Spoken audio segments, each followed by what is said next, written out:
మీ ఆధీనంలో ఉంచుకొని చక్కగా క్రమముగా మీ వారుగానే జీవించడానికి మీరు చూపిన దయ కొరకై వందనములు చెల్లిస్తున్నాను. ఇక ముందున్న దినాల్లో కూడా పరిచర్యలు తండ్రి, కుటుంబాల ఎడల, సంఘాల ఎడల, సమస్తమైన నీ ప్రజల ఎడల నమ్మకముగా జీవించటంలో నీ అధికమైన కృప మా అందరి మీద మీరు చూపమని ప్రార్థన చేస్తున్నాను. మీరు తప్ప మాకు ఈ లోకంలో ఎవరున్నారు? నమ్మకమైన తండ్రి, నీ ప్రజలైన మీ సేవకులైన మమ్మల్ని ఆ దినాలలో మోసే నీ ఇంటిలో ఎంత నమ్మకంగా ఉంటూ వచ్చాడు. ఆ విధంగా మేమందరం ఉండడం కొరకే ప్రభువా మమ్మల్ని ప్రోత్సాహపరచండి, బలపరచండి. మా కుడి ప్రక్కన నీడుగా ఉండి మీరే మార్గంగా, సత్యంగా, జీవంగా అన్ని విషయాలలో మాకు ఆశీర్వాదకరంగా నిలిచి ఉండాల్సిందిగా ప్రార్థన చేస్తున్నాం. ఆశీర్వాదానికి కర్త అయిన మీ వైపు చూస్తున్నాం ప్రభువా, విశ్వాసంతో మీ వైపు చూస్తున్నాం తండ్రి. మీరు ఇచ్చే ఉన్నతమైన బహుమానం కొరకు ఒక లక్ష్యంతో ముందుకు వెళ్తున్నాం. సహాయపడండి, సమృద్ధి జీవంలో నిలపండి, సత్యాన్ని తెలుసుకొని సత్యవాక్య పరిచర్య మీ నామానికి మహిమకరంగా జరిగించుకో మా అందరి ఎడల మీ అధికమైన జాలి చూపమని ప్రార్థన చేస్తున్నాం. దూర ప్రాంతం నుండి సేవకుల్ని మా వద్దకు తీసుకుని వచ్చి ప్రభా అనేక మంది సేవకుల్ని మీ సన్నిధానానికి ఆహ్వానించి ఈ స్థలమందు ప్రభా నీ కనుదృష్టి ఉన్నదని మేము నమ్ముతూ స్తుతిస్తామన్నా. ప్రభా ఈ పరిశుద్ధ స్థలం అని మీరు జ్ఞాపకం చేశారు కనుక పరిశుద్ధాత్మ తండ్రి మా అందరికీ పైగా మీరు నిలిచి ఉంది ఈ సహవాసాన్ని, ఈ పరిచర్యను ప్రారంభం నుండి చివరి వరకు మీకు మాత్రమే ప్రఖ్యాతికరమైన మహిమ కలుగులాగా మీ ఆత్మ సమృద్ధిని మేమందరం పొందగలలాగా నీ యొక్క ఆత్మ సహాయం వలన జరిగించి మహిమ పొందడం యేసు నామమున ప్రార్థించి స్తుతించి ఘనపరిచి వేడుకుంటున్నాను తండ్రి. ఆమేన్. ప్రార్థించినటువంటి సహోదరులు వందనమన్న గారికి వందనాలు తెలియజేస్తున్నాను. ఈ సమయంలో మరి సహోదరులు ప్రభాకరణ గారు వచ్చి మరి అనిల్ కుమార్ గారి గురించి పరిచయం చేసి కొన్ని మాటలు వారు మాట్లాడాలని కోరుచు సమయాన్ని వారికి ఇస్తున్నాను.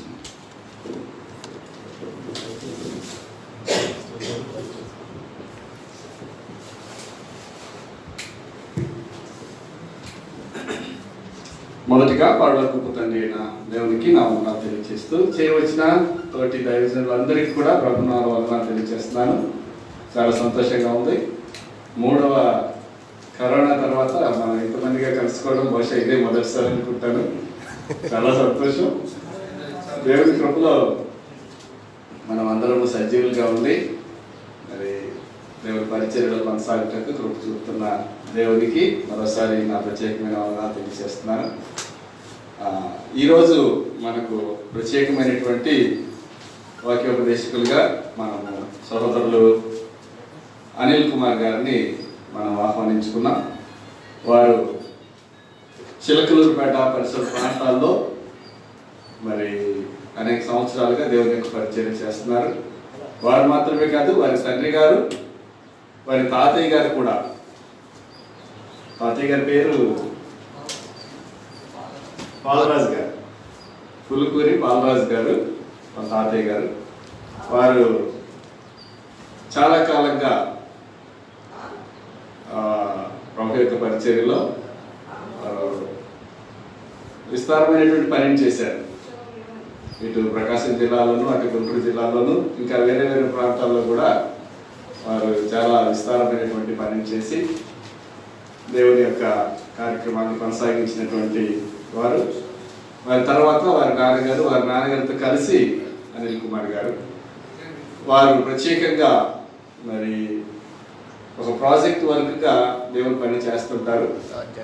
ఎక్కువగా సువార్థికుల మధ్య, అలాగే సువార్థికులను తయారు చేసేటువంటి కార్యక్రమాలకు సంబంధించినటువంటి విషయాలతో వారు ముందుకు వెళ్తుంటారు. కాంగ్రిగేషన్ వర్క్ అది ఎలాగూ ఉంటుంది, కాకపోతే స్పెసిఫిక్గా ప్రత్యేకంగా సువార్థికుల్ని ప్రోత్సహించడం, సువార్థికులతో కలిసి పనిచేయడం, ఏదైనా విషయాల్లో వారికి చేయగలిగినటువంటి సహకారాన్ని ఆత్మ సంబంధమైన ప్రతి విషయాల్లో వారు అందిస్తూ ముందు కొనసాగుతున్న సహోదరులు. ఈ రోజున వారు మన మధ్యలో ఉండడం చాలా సంతోషం. సమయం 11:30 అయింది. మరి 1 గంట వరకు సహోదరులు మన మధ్య మాట్లాడతారు. అలాగే మధ్యాహ్నం 4 గంటల వరకు మనతో ఉంటారు. కాబట్టి సహోదరులు చెప్పేటువంటి విషయాన్ని మీరు గమనించి జాగ్రత్తగా వాటిని ఆలోచించాలని కోరుతున్నాను. అలాగే మనకు అవసరమైనటువంటి కొంత మెటీరియల్ కూడా తీసుకొచ్చారు, అవి మనకు పరిచర్యలో ఉపయోగపడతాయి. వాటి గురించి వారే వివరించి కార్యక్రమాన్ని కొనసాగించాలని మరి సహోదరులు అనిల్ కుమార్ గారిని ఆహ్వానిస్తున్నాను.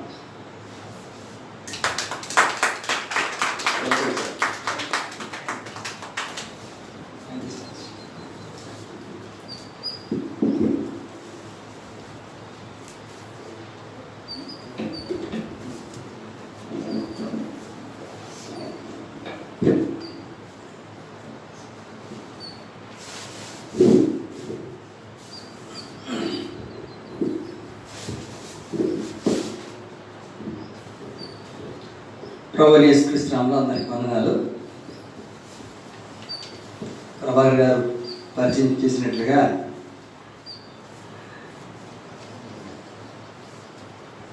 నేనంత ప్రశంసలకు యోగ్యుడినే కాదు, చాలా చిన్నవాడిని. నాకంటే దేవుని యొక్క వాక్యంలో అనుభవంలో ఆయనే చాలా పెద్దవాడు. తాతయ్య గారు వాళ్ళు సుమారుగా 68 ఆ ప్రాంతంలో, మీద చాలామంది తెలుసు, జేసీబీ గారి టైంలో బాప్టిస్ట్లో నుంచి సత్యం తీసుకొని వచ్చారు. ఆ తర్వాత ఇప్పటి వరకు ఆ సత్యంలో మా కుటుంబం కొనసాగుతూ ఉంది. కొంతమందిని ప్రోత్సహించగలుగుతున్నాం వాక్యం ద్వారా. మా కుటుంబం సత్యం నుంచి తొలగిపోదేమో ఇక అన్నటికి అనే ఒక ధైర్యం మాత్రం ఉంది ఇప్పటి వరకు. భవిష్యత్తు ఎలా ఉంటుంది తెలియదు, భవిష్యత్తు అంతా మారిపోతుంది కదా ప్రతి కుటుంబంలో.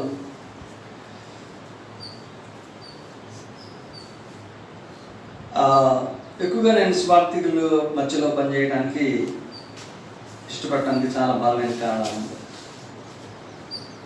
అదేంటంటే, నా దృష్టిలో స్వార్థికుడు అనే ఆ మాట చాలా గొప్పది. వారు చేత దేవుడు చేయించిన పని ఇంకా గొప్పది. అందుకు ఇష్టపడతాను. తర్వాత దేవునికి నశించిపోతున్న ఆత్మలకు మధ్యలో మధ్యవర్తి ఆయన. దేవుడు ఏర్పరచుకున్న మధ్యవర్తి. ఎవరు నరకానికి పోకుండా ఉండటం వరకు దేవుడు సువార్తని ఏర్పరిచాడు. దేవుడి పక్షాన్ని నిలబడి బైబిల్లో ఉన్నది చెప్పాలంటే సువార్తికుడే చెప్పాలి, ఇంకెవరు చెప్తారు? అది మన యోగ్యతను బట్టి కాదు, మనకు దేవుడు ఇచ్చిన భాగ్యం.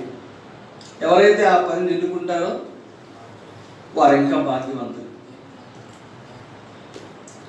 ఎన్నుకునేటప్పుడు కూడా అది మహోన్నతమైందని భావించే రావాలి తప్ప, ఇక రెండోది ఏ కారణం ఉన్నా సరే అది ఆ పని ఎన్నుకున్న వారికి క్షేమంగానే కాదు. ఏదేమైనా సరే అలాగా స్వార్థికుల మధ్యలో పని చేయడానికి నేను ఇష్టపడుతూ ఉంటాను.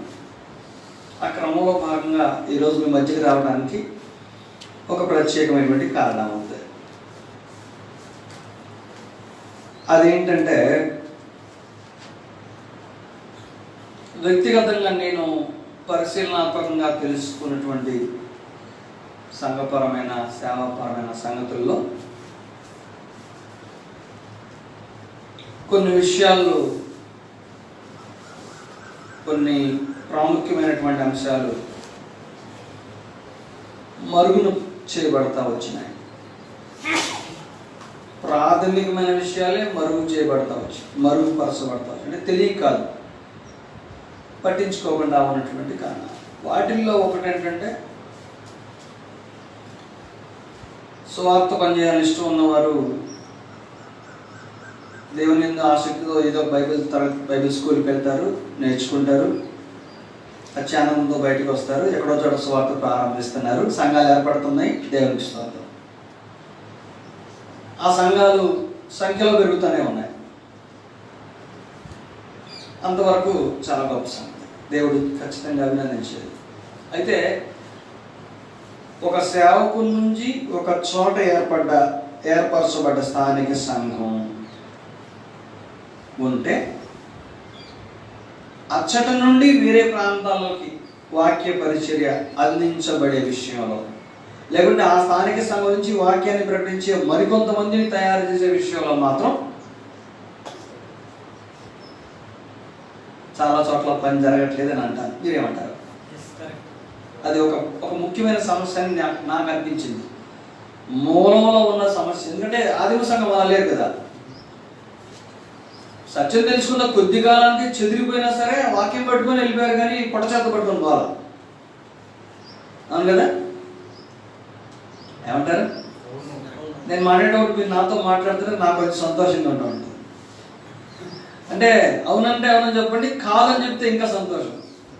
నాకు దిద్దుకునే అవకాశం ఉండదు, ఏదైనా తప్పు చెప్పానేమో అని. చాలా చోట్ల అది ఉంటాయి. అంటే స్వార్థికుని యొక్క మనసు వెళ్ళి వాక్యం నేర్చుకుని తిరిగి వచ్చి సంఘాన్ని కట్టి ఆ సంఘాన్ని బలపరుచుకునే విషయం వరకు మాత్రం అద్భుతంగా ఉంది. ఆ స్థానిక సంఘంలో నుంచి కొంతమందిని వాక్యం ప్రకటించే వారిని తయారు చేసి పంపించే విషయాలు మాత్రం ఎక్కడో కొంచెం లోపం.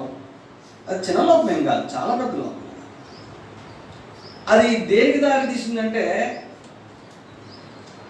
ఎలాంటి పరిస్థితులు దారి తీసిందంటే,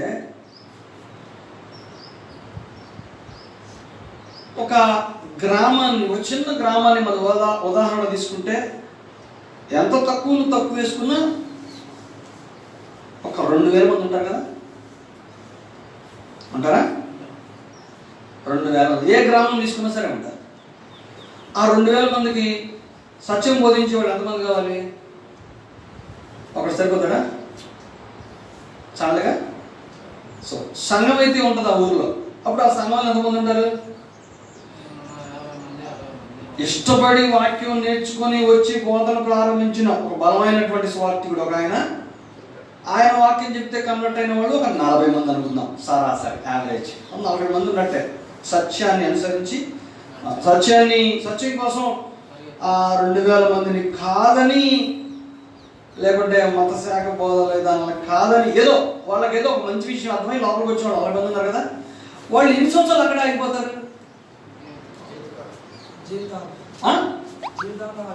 అది జరుగుతుంది. పోనీ ఆ 40 మందిలో అందరూ దేవుని పని చేయాలనే ఆసక్తి లేకపోవచ్చు, కనీసం ఒక 5 ఉంటారా? మినిమం 5 ఉంటారు కదా, తక్కువలో తక్కువ వేసుకున్నాం. ఆ 5 అయినా సరే అక్కడే ఆగిపోతున్నారు. అంటే వాళ్ళు ఏం చేస్తారు? పరిచర్య చేస్తారు. సంఘ పరిచర్యకి సంబంధించి ఆ స్థానిక సంఘ అభివృద్ధి కొరకు పనిచేస్తూనే ఆగిపోతారు. అది ఖచ్చితంగా మొదటి పనే, ఎవరితో స్వార్థికుడితో పాటు చేయవలసిన మొదటి పని, అందులో ఏమాత్రం సందేహం లేదు. కానీ నిజానికి ఏ సత్యం తెలుసుకొని రక్షణలోకి వచ్చారో వారందరూ వారికి ప్రకటించబడినటువంటి యేసుని వేరొకరితో పంచుకోవాల్సినటువంటి కనీస బాధ్యత ప్రభువు మన భుజాల మీద ఉంచాడు. అవునంటారా కాదంటారా? ఇది ప్రాథమికమైందా లేకుంటే లోతైన మర్మమా? లోతైన మర్మం అప్పట్లో ప్రాథమికమైంది. అలాంటి ప్రాథమికమైన దాన్ని ఎలాగ మర్చిపోగలిగాం మనం? ఎందుకు మర్చిపోయాం? దానికి కారణాలు ఏంటి? ఎందుకు అక్కడే ఆగిపోయింది? నేను ఇక్కడ ఈ మాట కొంచెం బలంగా చెప్పదలుచుకున్నా. ప్రతి చోట అలాగే ఉంది. అందుచేత దాన్ని ఏమన్నా మార్చే అవకాశం కలుగుతుందా? ఏదన్నా కొంచెం మరమ్మతు చర్యలు చేపడితే వారికి తెలుసు. అంటే వాక్యం అంటే వారికి ఏం అందితే రక్షణ పొందారో అదే వాక్యం. వారికి ఏం ప్రకటించబడితే రక్షణ పొందారో అది ఇంకొకరికి చెప్పగలిగితే చాలు. అంటే నేను 66 పుస్తకాలు నాకు రావండి, నేను బైబిల్ ట్రైనింగ్కి వెళ్ళలేదు, నేను ఎక్కడికో తరబేతి పొందలేదు, ఇవన్నీ అది సెకండరీ థింగ్స్.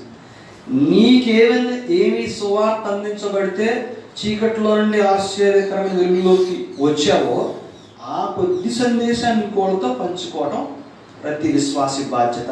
అది కూడా చేయలేకపోతున్నాము. అది చాలా పెద్ద లోపం. అందుచేత సంఘాలలో వీలైనంత మేరకు ప్రతి ఒక్కరూ వాళ్లకు తెలిసిన ఆ కొద్దిపాటి మహా గొప్ప సత్యాన్ని, రక్షణ సమాచారాన్ని యేసును చూపించే బాధ్యతగా భుజాన వేసుకొని ఇంకొకరికి నేర్పించగలగటం, వారిని సంఘంలోకి తీసుకురాగలిగే పని మొదలు పెట్టడం, లేదా మరొక చోట ఒక చిన్న సంఘాన్ని, అది ఎంత చిన్నదైనా సరే, అసలు చిన్న సంఘమే చాలా మంచిది గుర్తుపెట్టుకోండి. చాలామంది పెద్ద పెద్ద సంఘాలు కావాలని ఆశపడతారు, ప్రాక్టికల్గా చాలా కష్టం అది. చిన్న సంఘమే ఆరోగ్యదాయకమైనది. చిన్న మందా భయపడద్దు, నేనున్నా అక్కడ ఉన్నాడు, అవునా కదా? సో అదన్నా ప్రారంభించాలి, లేకుంటే బయట వాళ్ళని సంఘంలో కన్నా తీసుకొచ్చేటట్టుగా మనం అప్డేట్ చేసుకోవాలి. ఇలా నేను ఆలోచన చేస్తూ ఉన్నటువంటి సమయంలో నా చేతికి ఒక ఆయుధం దొరికింది.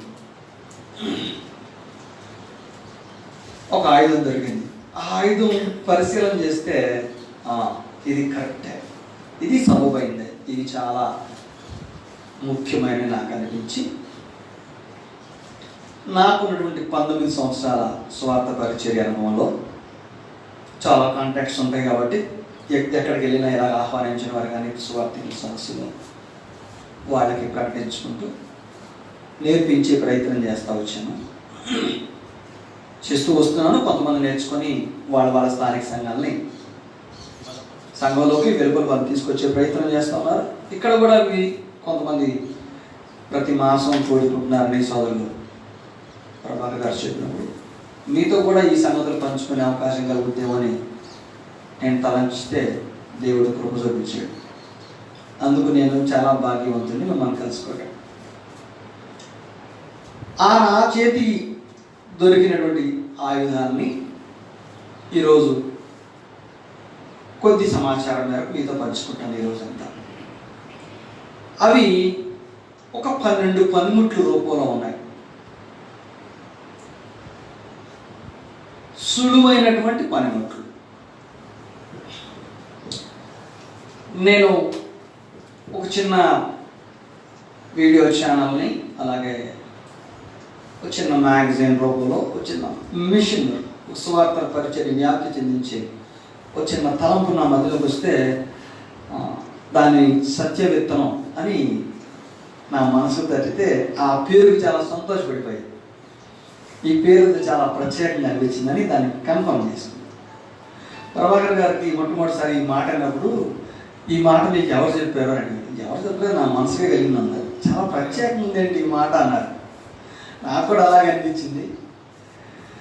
విత్తనం చాలా బలమైంది ఈ ప్రపంచంలో. ఎందుకంటే అది ఎక్కడ పడేసే సరే దాన్ని మొలకెత్తడం ఆపడం ఎవరి వల్ల కాదు. మొలతొక్కలు వేసినా మొలిచి తీరాల్సిందే. దాని శక్తి అలాంటిది. ఏమంటారు? రాళ్ళ మధ్యలో వేసినా మొలిచి తీరాల్సిందే. దాని శక్తి అలాంటిది. ఎదగని గురించి తరాల్సింది. సో విత్తనానికి ఆ శక్తి ఉంది. అది సత్యమైన విత్తనం అయి ఉంటే పిచ్చి మొక్క లేకుంటే అడుగుతో మొక్కరో అవి కాకుండా సత్యానికి సంబంధించిన విత్తనం అయితే అది ఎంత శక్తివంతంగా ఉంటుంది అని తలంచినప్పుడు దాని పేరు సత్య విత్తనం అని నాకు అనిపించి ఆ పేరు నేను ఇదేదో ఒక కొత్త సిద్ధాంతం అనుకోబాగండి. నా పనికి సంబంధించిన టైటిల్ అంతా. ఇందులో శిష్యాభివృద్ధి శిక్షణ కార్యక్రమాన్ని మొదలుపెట్టారు. మొట్టమొదట యేసును వెంబడించిన వారి పేరు శిష్యులు. వాళ్ళు క్రైస్తవులు అనబడ్డారు. అంత్యోదయలో తర్వాత అందరూ కూడుకున్నప్పుడు వారు క్రైస్తవులు అనబడ్డారు. మొదట యేసును వెంబడించిన వారిని శిష్యులు అన్నారు. అంచేత రక్షించబడ్డవారు మొదట ఏమవుతాడు? క్రైస్తవుడు కాడని కాదు, క్రైస్తవుడే శిష్యుడు. ఆ శిష్యుడు ఏం చేస్తాడంటే దీన మనసు కలిగి తనకు అందించబడే సమాచారాన్ని వేరొకరికి ప్రకటించుకుంటున్నారు. ఆ శిష్యత్వాన్ని అభివృద్ధి చేసేటువంటి కార్యక్రమంలో సరళమైన లేఖనానుసారమైన పునరుత్పత్తిదాయకమైనటువంటి పనిముట్లను మీకు పరిచయం చేయాలని అనుకుంటా ఉన్నాను. సాంప్రదాయబద్ధంగా మనం ప్రసంగాలు తయారు చేయడంలో దిట్టలు. ఒక గంట నుంచి ప్రసంగం చేయాలంటే మనకు మించి వాళ్ళనే లేదు. పైగా అది కూడా వేరెవరికైనా సరే ఎవరెవరికైనా సరే బలమైనటువంటి వచ్చిన భాగాలను కోట్ చేయగలుగుతాం. మంచి మంచి ఉదాహరణలతో ఎదురువారికి హత్తుకునేలా అర్థమయ్యేలా మనం చెప్పగలుగుతున్నాం సంఘాన్ని. కానీ నేను ఇంతకుముందు చెప్పినట్టుగా సంఘంలో వారు కూడా వేరే వారికి వెళ్ళి వాక్యం ప్రకటించాలంటే సువార్థికుని యొక్క ఆ అనుభవంలో ప్రకటించడం సాధ్యం కాదు, దానికి ట్రైనింగ్ చాలా కావాలి కదా. అలా కాకుండా వారు కూడా ప్రకటించడానికే ఈ విధానం, సులువైన విధానం, లేకుంటే సరళమైన విధానం, సింపుల్. మొదటవి చాలా సులువైనది, రెండోవి ఎంత సులువైనా సరే వాక్యానుసారంగా లేకపోతే మంచిది కాదు, అది చాలా ప్రమాదం. అంచేత వాక్యానుసారమైనవి రైట్. ఎంత వాక్యానుసారమైనా సరే అది మొలవాలి కదా, మొలిచి తీరాలి కదా. అందుకే ఖచ్చితంగా పునరుత్పత్తిదాయకమైనటువంటి పనిముట్లే అవి ఉన్నాయి. అంత శక్తి అకంటెంట్ అంత ఇంపాక్ట్ దాంట్లో ఉంది. అవి మీకు పరిచయం చేస్తాను. నేను మీకోసం తీసుకొచ్చిన వాటిలో ఆ పనిముట్లు మీకు నేను బోర్డు మీద వివరించేటప్పుడు నేను మీకు ఇచ్చేటువంటి నోట్స్లో వాటిని రాసుకోండి. ఒక్కొక్క పేజీలో ఒక పాఠాన్ని రాసుకోండి. ఎందుకనేది సరళమైన పనిముట్లు అనంటే ప్రతి పనిముట్టు ఒక చిన్న బొమ్మ రూపంలో మాత్రమే ఉంటుంది, ఒక చిన్న పిక్చర్ రూపంలో. అంటే మనకి తేలిగ్గా అర్థమవుతుంది, ఎందుకంటే మన అనుభవం ఉంది కాబట్టి మనకి తేలిగ్గా అర్థమవుతుంది. విశ్వాసకి ఇంకా బాగా అర్థమవుతుంది. వాడు చెప్పడానికి ఇంత తేలిగ్గా ఉందేంటి, ఇంత తేలికైనటువంటి బొమ్మలో అంత గొప్ప సందేశం నిక్షిప్తమైందా అనే భావన కలిగేటట్టుగా ప్రతి పనిముట్టు ఉంది. మీలో ఎవరైనా సరే ముందుకు వచ్చి ఒక ఇద్దరు, ఇటువైపు ఒకరు ఇటువైపు ఒకరు. ఇవి ఈ కార్యక్రమం కొరకే సిద్ధపరచబడ్డ డ్రాయింగ్ నోట్స్. ఎందుకని ఇవి కొంచెం ప్రత్యేకంగా నేను తయారు చేశాను. ఆ ప్రత్యేకత ఏంటంటే రెండు కలర్స్ ఏమండి. ఎందుకని వీటిని కొంచెం పెద్ద సైజులో కొంచెం బోల్డ్గా తయారు చేశానంటే దాన్ని మీరు నేర్చుకున్న తర్వాత అలా ఇంకొకరికి ఒక బొమ్మ చూపించాలా చెప్పడానికి వీలుగా ఉండేటట్టుగా ఉంటుందని తయారు చేయించాను. సాధారణంగా మనం ఎలాంటి బుక్లు ఇష్టపడతామంటే కొంచెం ఇట్లా మడిచి బ్యాగ్లో పెట్టుకోవడానికి ఈజీగా ఉండే బుక్ అయితే బాగా ఇష్టపడతాం, తీసుకెళ్ళడానికి ఈజీ హ్యాండ్లింగ్ ఉంటుంది కదా. అవును కదా. దాని చూడండి, మీరు ఆ పుస్తకం చూస్తే మీకు కొంతమంది అనిపించవచ్చు ఎంత పెద్ద ఎలా తీసుకెళ్తామంటే అనిపించవచ్చు. అందరికి ఇచ్చేసి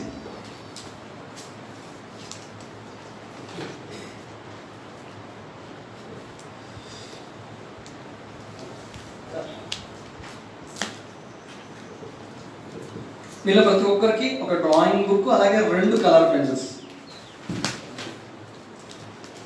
ఇవ్వబట్టడం జరుగుతూ ఉంది.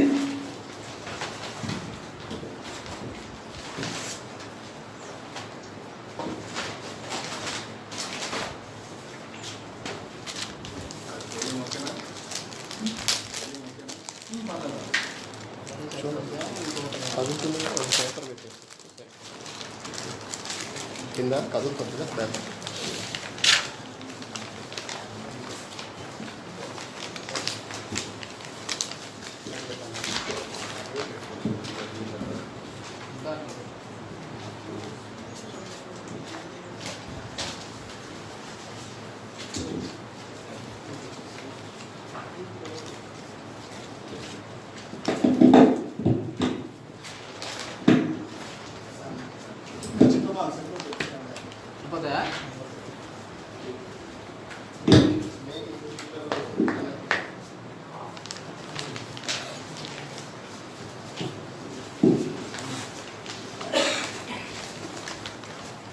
అన్న ఏదో అడిగి మార్చుకున్నా రైట్.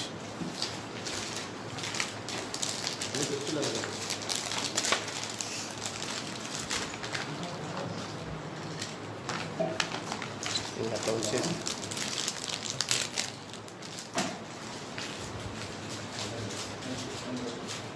ఇదేనా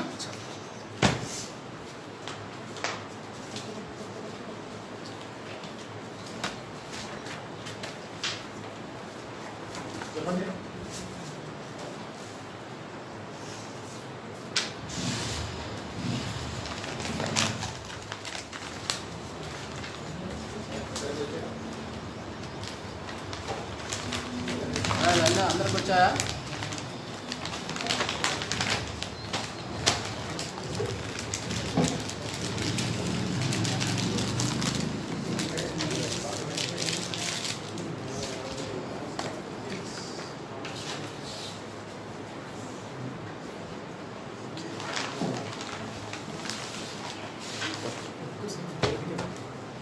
గోటికి వస్తుంది, గోటి వస్తుంది. లైవ్ అవుతుంది. Okay right.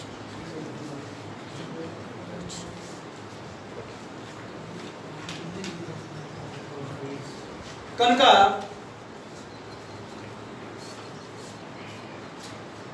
మీకు ఈ దినమంతా నేర్పించబడబోయేటువంటి ఈ సులువైనటువంటి పనిముట్ల యొక్క సారాంశాన్ని మీతో పంచుకుంటాను.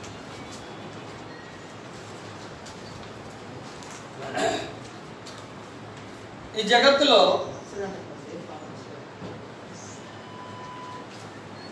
సంభవించేటువంటి ప్రతిదీ కూడా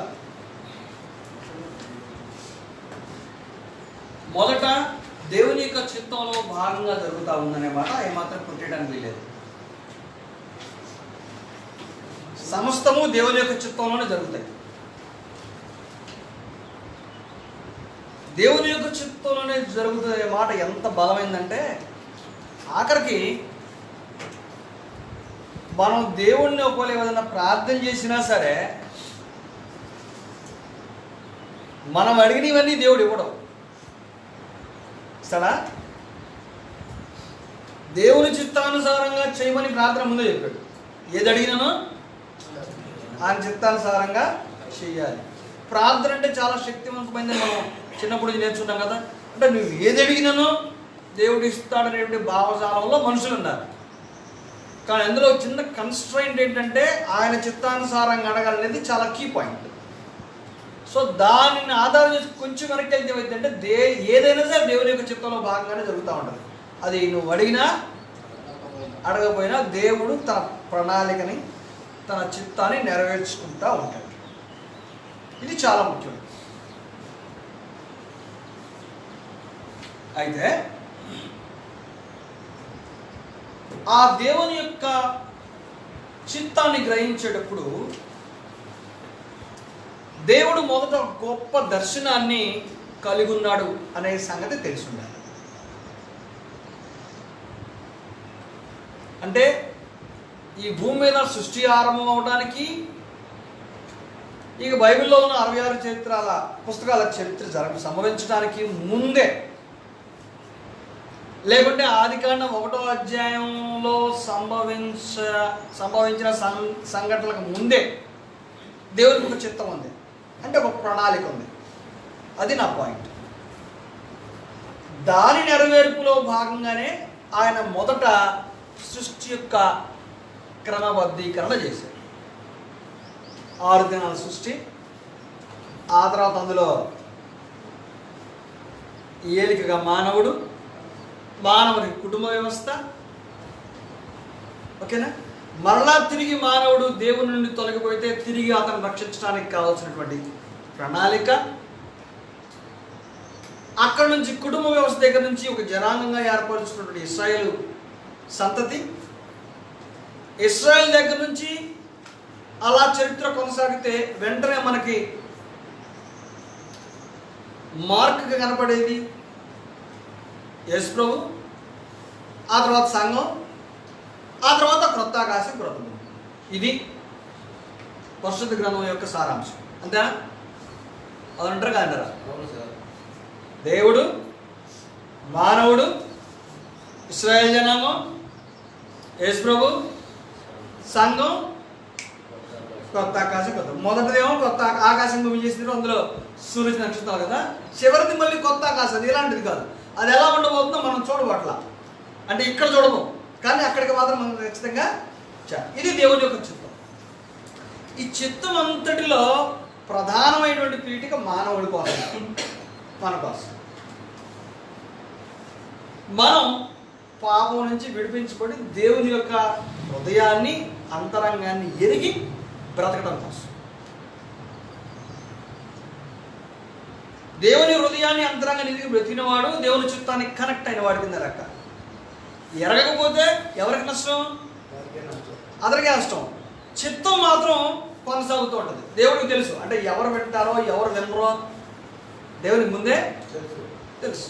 వినినవాడు ధన్యుడవుతాడు, అందులోకి వస్తాడు, కుడి పార్శ్వంలోకి వస్తాడు. వినకపోతే ఎడమ తిరిగి అది దాన్ని ఎవరు ఆపలేదు. కానీ ఈ స్ట్రీమ్ మాత్రం ఆద్యంతం నుంచి చివరకు, స్టార్టింగ్ నుంచి వరకు కంటిన్యూ అవుతానే ఉంటుంది. మనకి మొదట అది అర్థం కాదు. దేవుడు ఒక గొప్ప దర్శనాన్ని మానవుల పట్ల, సృష్టి పట్ల కలిగి ఉన్నాడు. అది అర్థం చేసుకోవటం, ఇక నేరుగా సంఘం దగ్గరకు వస్తున్నాను. అది అర్థం చేసుకోవటం సంఘ అభివృద్ధి యొక్క లక్షణంలో ప్రధానమైనది. నేను మీకు నేరుగా పాత నిబంధన చరిత్ర గురించి చెప్పడం లేదు, చిత్రం గురించి చెప్పాను. చివరి నుంచి ఎవరి దాకా, ఆది నుంచి అంతవరకు ఇలాంటి ఈ ప్రణాళికలో ప్రత్యేకమైన పాత్ర యేసుప్రభు తర్వాత ఇప్పుడున్నటువంటి ప్రత్యేకత సంఘం. ఈ సంఘం అభివృద్ధి చెందాలి. సంఘం అభివృద్ధి చెందాలి. అందరూ మళ్ళీ ఇంకో రకంగా అపార్థం తీసుకోవాలి. సంఘం అభివృద్ధి చెందాలంటే ప్రతి ఊర్లో బోట్లు ఉండాలని కానీ చెప్పట్లేదు. సంఘం అభివృద్ధి చెందడం అంటే రక్షించబడ్డ వారందరూ సిలువను గురించి ప్రకటించడం, ఇంత తప్ప వేరేదే లేదు. అంటారు కదంటారు, ఒప్పుకుంటారా? సంఘం అభివృద్ధి చెందడం అంటే చిన్న బిల్డింగ్ పడేసి పెద్ద బిల్డింగ్ కట్టుకోవడం అంటే చేయగలిగింది లేదు. సంఘం అభివృద్ధి చెందడం అంటే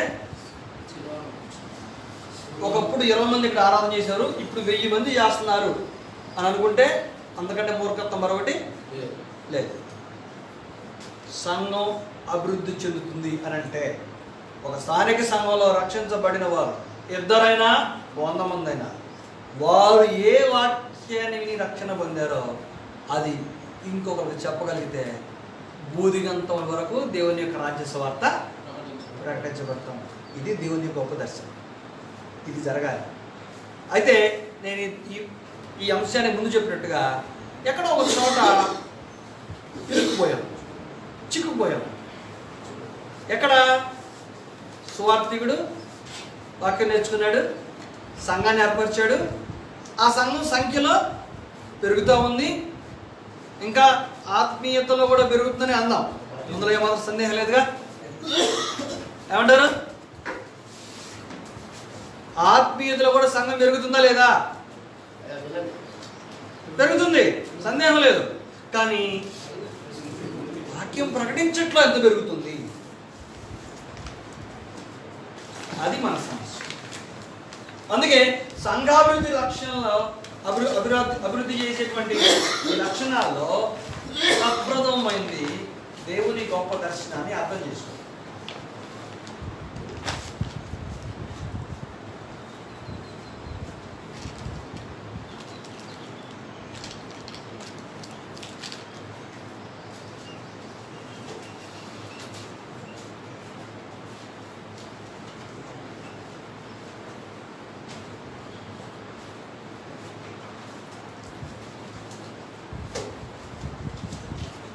ఈ దేవుని గొప్ప దర్శనంలో ఏమేమి ఉన్నాయో మనకు తెలియాలి. మొదటిది, ఆది నుండి అంతం వరకు దేవుని మనసులో, అంటే ఆయన విజన్లో. ఏంటంటే తెలుసు మనకి ఏదో ఒకటి కావాలని కలగంటాం కదా, అలాగే ఈ భూమి మీద ఏదో ఒకటి జరగాలని దేవుడు కోరుకున్నాడు. అది మనుషుల క్షేమం కొరకు, విమోచన కొరకు. అందులో ఫస్ట్ పాయింట్ ఏంటంటే, ఆ దర్శనంలో మొదటి భాగం ఏంటంటే గ్లోబల్ ప్లాన్ దేవుని. సృష్టి ఆరంభం నుంచి సృష్టి అంతం వరకు, ఆది అంతము గురించి దేవుని యొక్క ప్రణాళిక. ఆరంభం నుంచి అంతం వరకు దేవుని మనసులో ముందే ఉంది. అంటే దాన్ని ఇలాగా రాస్తాను నేను.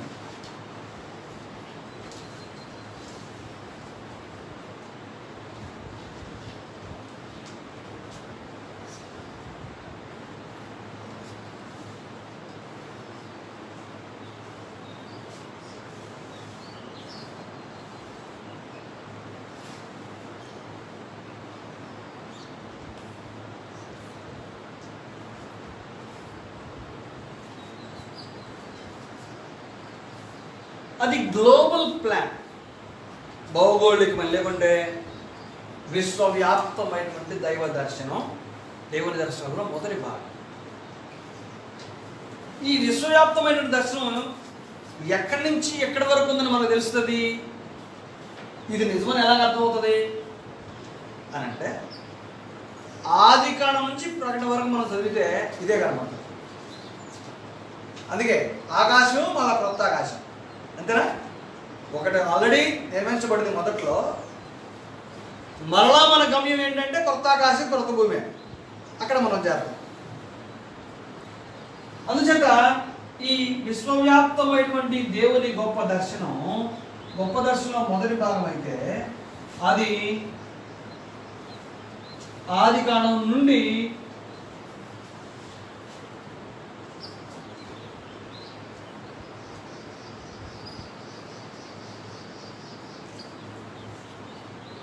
ప్రకటన వరకు. ఇది మొదటి భాగం దర్శనం. రెండవ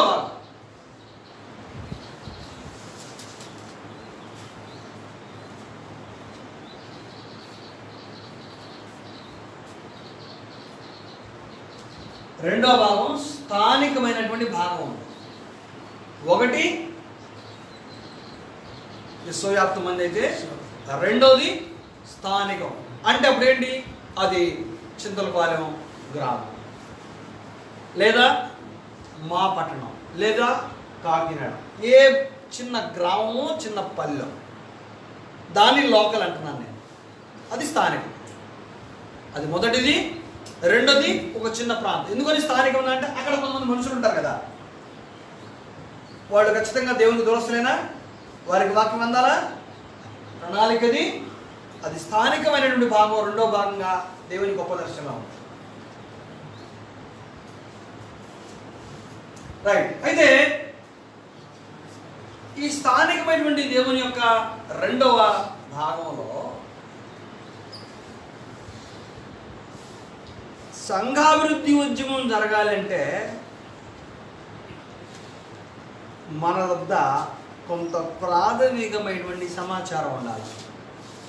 గుర్తుపెట్టుకోవాలి, మనం ఆలోచిస్తుంది సంఘాభివృద్ధి ఉద్యమం గురించి. స్థానికంగా ఆలోచించినప్పుడు ప్రతి గ్రామంలో ఆ బాధ్యత మోసేటువంటి ఒక సేవకుడు ఉన్నాడు కదా, ఒక సంఘం ఉంది కదా. ఈ స్థానికమైనటువంటి అంశంలో ఈ డేటా ఆ బాధ్యత నిర్వర్తిస్తున్నటువంటి వ్యక్తి దగ్గర, లేకుంటే ఆ స్థానిక సంఘం దగ్గర ఖచ్చితంగా ఉండాలి. ఏ డేటా అని అంటే దీన్ని ఇలా రాసుకున్నాం.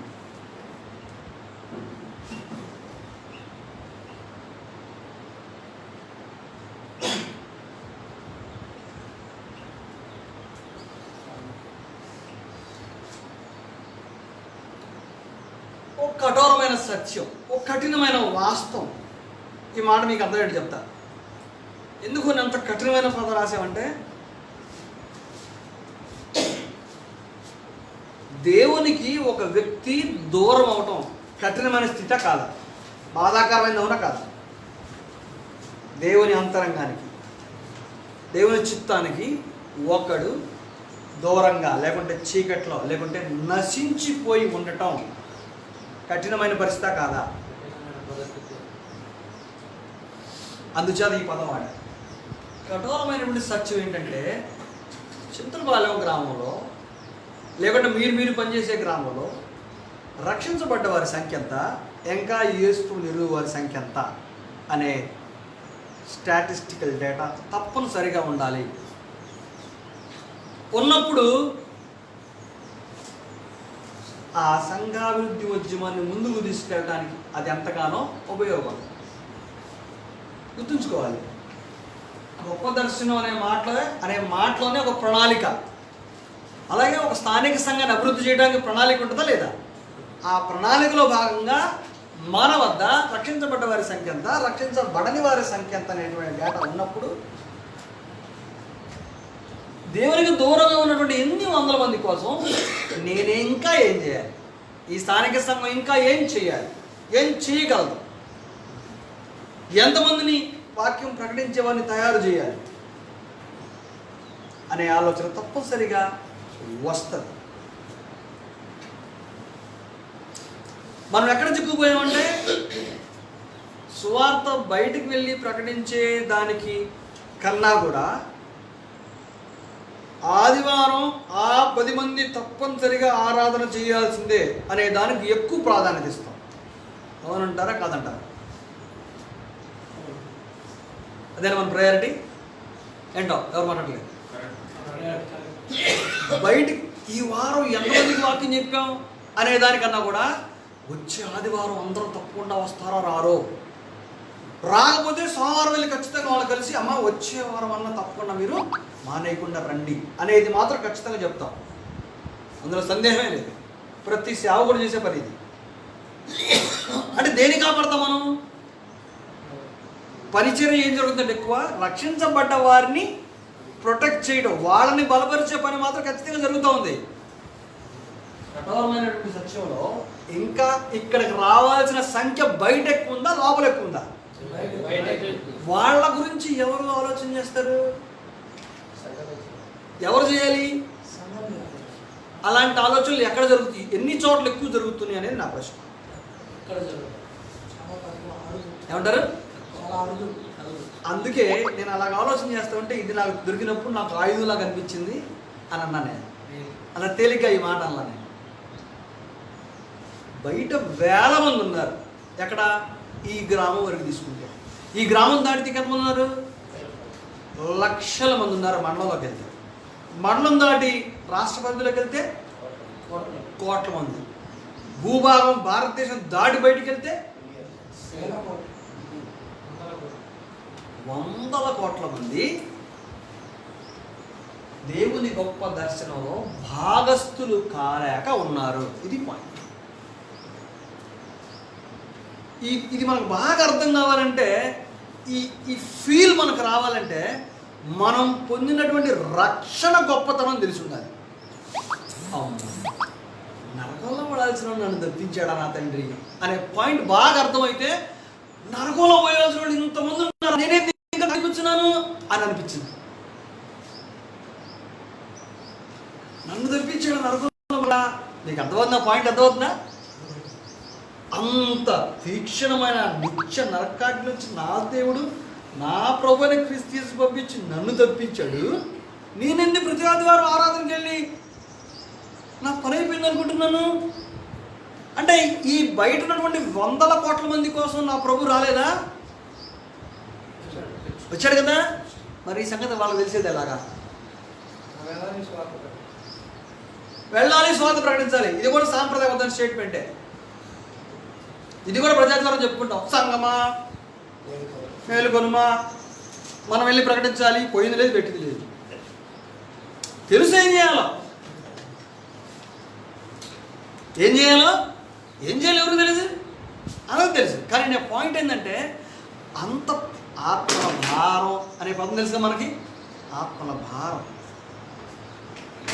అది మనం ఫీల్ అవుతూ ఏం చేస్తున్నాం? ఎంతమందిని సిద్ధపరిచాం? ఒక స్థానిక సంఘంలో ఎంతమందిని సిద్ధపరిచాం? అందుకే ఈ కఠోర వాస్తవం మనసులో ఉంది. అంటే సింపుల్ చెప్తున్నాను. ఒక స్థానిక సంఘం కూర్చొని మాట్లాడేటప్పుడు, బ్రదరు ఇదిగో మన సంఘం, మన గ్రామంలో ఎంతమంది ఉన్నారండి, ఒక చిన్న రఫ్ చేసుకుందాం. ఇక్కడ చంద్రబాబు పాపులేషన్ ఎంత? ఈ గ్రామంలో పాపులేషన్ ఎంత? ఏదో గ్రామం చెప్పలేదు, మీకు వెంటనే బాగా స్టాటిస్టికల్గా గుర్తుండేది. 3,000 వేసుకుందాం. 3,000 మంది అంటే ఒక్కోసారి 2 లక్షలు పడే సంఖ్య. చిన్న సంఖ్య కాదు. ఇప్పుడు ఈ 3,000 మందిలో సత్య సంబంధం ఎంతమంది ఉన్నారు? ఎంతమంది? ఒక 50 వేసుకుందామా? ఒక 50 అంటే ఇంకా 2,950 మంది దేవుని గొప్ప దర్శనానికి వెళత అంటే నరకపు అంచున ఉన్నారు. యేసుప్రభు రాకడ వస్తే వాళ్ళందరూ ఖచ్చితంగా అందులోకే. అంతేనా? ఇంకేమైనా అందులో మార్పు ఏమైనా ఉందా? ఇక్కడ ఇంకో భయంకర సంగతి, నా సంగతి మళ్ళీ తెలియదు. అందులో మళ్ళీ మన ఇంట్లో పడుతున్నారు గ్యారంటీ. అంతేకాదు, ఇక్కడ ఇంకో ప్రమాదం కూడా ఉంది. మళ్ళా నా సంగతి మళ్ళీ గ్యారంటీ లేదు. ఎందుకంటే నేను లోన బయట ఆటలాడేవాడిని కదా. నేను లోపల ఒకటి బయట ఒకటి కదా 30 ఏళ్ళ నుంచి. ఏమంటారు? ఏదో కాదా? కాకపోతే మీకు అందరూ సంతోషం వదరాదు అట్ట ఆ లైఫ్ ఆ జీవితం పడ్డాం. అందుకే అన్నాడు బోధకుడా నేను నువ్వు జాగ్రత్త బోధించు, నీవు నీకు నువ్వు బోధించుకున్నావా. అందుకే నేను అన్నాను, నేను పొందిన రక్షణ యొక్క తీవ్రత నాకు ఎప్పుడు గుర్తుండాలి. నన్ను నరకం నుంచి తప్పించాడు నా తండ్రి, కనుక నాతో పాటు నరకంలో పడకుండా ఈ 2950 మంది కోసం నేనేం చేయగలను? ప్రభు వీళ్ళందరికీ వాక్యం చెప్పావా అని అండవు. అసలు నువ్వేం చేస్తావు అని మాత్రం అడుగుతాడు. అందుకే ప్రణాళిక వేసేటప్పుడు ఇంకొంచెం ఎగ్జాంపుల్ మీకు వివరిస్తాను. ఒక తండ్రికి 5 పిల్లలు ఉన్నారు. 4 పెళ్లి గురించి ఆయన ఆలోచన చేస్తాడా? ఒక తండ్రికి 5 పిల్లలు, ఓకేనా? అంటే విజన్ అంటే ఏంటో మీకు వివరిస్తాను నేను. దృశ్యం అంటే దేవుని ఆ విజన్ అంటే ఏంటో చెప్తా. ఒక తండ్రికి 5 పిల్లలు ఉన్నారు. ఆ తండ్రి 3 పిల్లల పెళ్ళిళ్ళు భవిష్యత్తు గురించి ఆలోచన చేస్తాడా అని అడుగుతున్నాను నేను. నా ప్రశ్న అర్థమైంది కదా? అందుకే ఇలా అడిగా నేను. 5 పిల్లల తండ్రి 3 పిల్లల పెళ్ళిళ్ళు భవిష్యత్తు గురించి ఆలోచన చేస్తాడా అంటే కాదనరు మీరు. అనుమతి ఆలోచిస్తాడు అంతే. ఎందుకు? ఆయన తండ్రి 5 కాబట్టి 5 గురించి ఆలోచన చేస్తాడు. 3 చేసి చచ్చిపోయాడు, తప్పేం కాదు. బతికుంటే 5 అవుతుంది. కానీ ఆయన మనసులో ఎంతమంది చేయాలని ప్రణాళికలు ఉంటాయా లేవా? ఖచ్చితంగా ఉంటాయి. 2 పెళ్ళిళ్ళు అయిపోయినాయి, 3 అయిపోయినాయి, చచ్చిపోయాడు. ఆయన పరిపూర్ణుడే, ఆ విషయంలో ఎలాంటి లోపం. నా పాయింట్ తండ్రి ఎలా 5 వివాహం గురించి వాళ్ళ భవిష్యత్తు గురించి ఆలోచించాడో, అలాగే దేవుని రాజ్యంలో కూర్చున్నటువంటి వ్యక్తులు రాజ్యంలోకి రానటువంటి మిగిలిన వాళ్ళ గురించి ఆలోచించకపోతే ఎలా? తండ్రి ఆలోచించి నిన్ను లాగాడు లోపలికి. నా పాయింట్ అది. ఉదాహరణకి ఇదిగో ఈ 3000 మంది ఈ గ్రామంలో ఉంటే ఈ 3000 మంది నరకంలో బాగూడదని ఒక 60 మందిని దేవుడు లోపల లాగేశాడు. అంతే కదా అర్థం? ఈ 60 మంది లోపలికి వచ్చారు, మిగిలిన 2950 మంది బయట ఉన్నారు. వాళ్ళ గురించి ఆయనే ఆలోచిస్తా కూర్చుంటే ఇంక వీళ్ళు ఎప్పుడు చేస్తారు? వీళ్ళు ఏం చేయగలరు? ఎప్పుడు ప్రణాళిక ఉంటుంది? నేను మాట్లాడుతుంది ఈ గ్రామం గురించి మాట్లాడదు, మనలో పనిచేసే ప్రతి గ్రామం గురించి. అంటే ఆ స్థాయిలో ఆలోచన మొదలు పెడితే మళ్ళీ వెంటనే వీళ్ళందరినీ మార్చాలనుకోబాకండి. ఆలోచన మొదలు పెడితే ఎంతమంది కంటే కొంచెం ముందుకు నువ్వు వెళ్ళగలుగుతావు. నీతో పాటు అయ్యా నేను ఇటెళ్ళి వాక్యం చెప్తాను, మీ ఇద్దరు ఆ కుటుంబానికి 2 మాటలు చెప్పిరండి అంటే వాళ్ళు వెళ్ళి చెప్తారు. వాడు రక్షించబడిన అతరా సంగతి. కానీ ఈ పని భారాన్ని పంచుకునేటువంటి వారు మాత్రం సంఘంలో ప్రతి ఒక్క వ్యక్తి అయి ఉండాలి. ఇది దేవుని గొప్ప దర్శనంలో భాగం. ఆ దర్శనంలో మాత్రం మనం రక్షణలోకి వచ్చాం, కానీ ఈ గౌరవమైన వాస్తవాన్ని మాత్రం ఇంతవరకు ఆలోచించలేదని నేనంట. మీరేమంటారు? ఏంటో నిజమేనంటారా? ఇది 2వ. ఇకపోతే 3వ. 3 ఎలా ఉంటుంది చెప్పండి? ఇదేమో గోళం, భౌతికమైన విశ్వవ్యాప్తమైనది. 2వది స్థానికం. 3వది ఏదో ఏంటంటారు చెప్పండి? సీరియస్ గా బాగా ఆబ్వియస్లీ నేనేం చెప్పాలి? నేను కొత్త విషయాలు ఏం చెప్పడం రాలే, అక్కడికి పాత విషయాలే.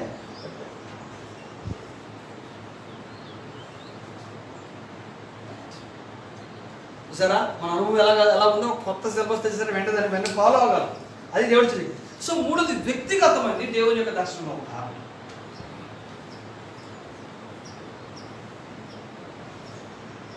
దీన్ని ఇలాగ అర్థం చేసుకో. ఈ 3 ఇందులో భాగాలు.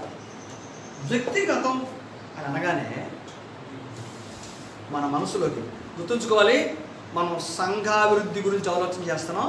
అంటే ఇది ఆలోచిస్తుంది ఎవరంటే రక్షించబడిన వారందరూ కలిసి దీన్ని ఆలోచన చేస్తారు. అంతేగా?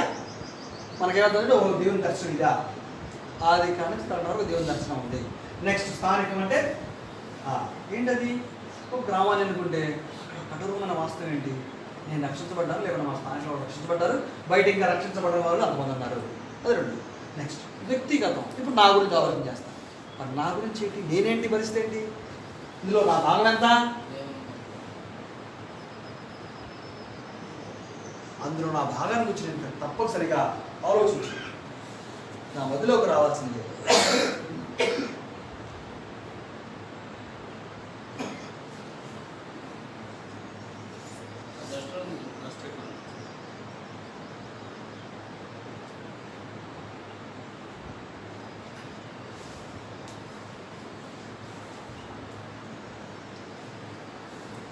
నేను చెప్పా కదా, సింపుల్, సులువైన అని చెప్పా కదా. అక్కడ తెస్తాను.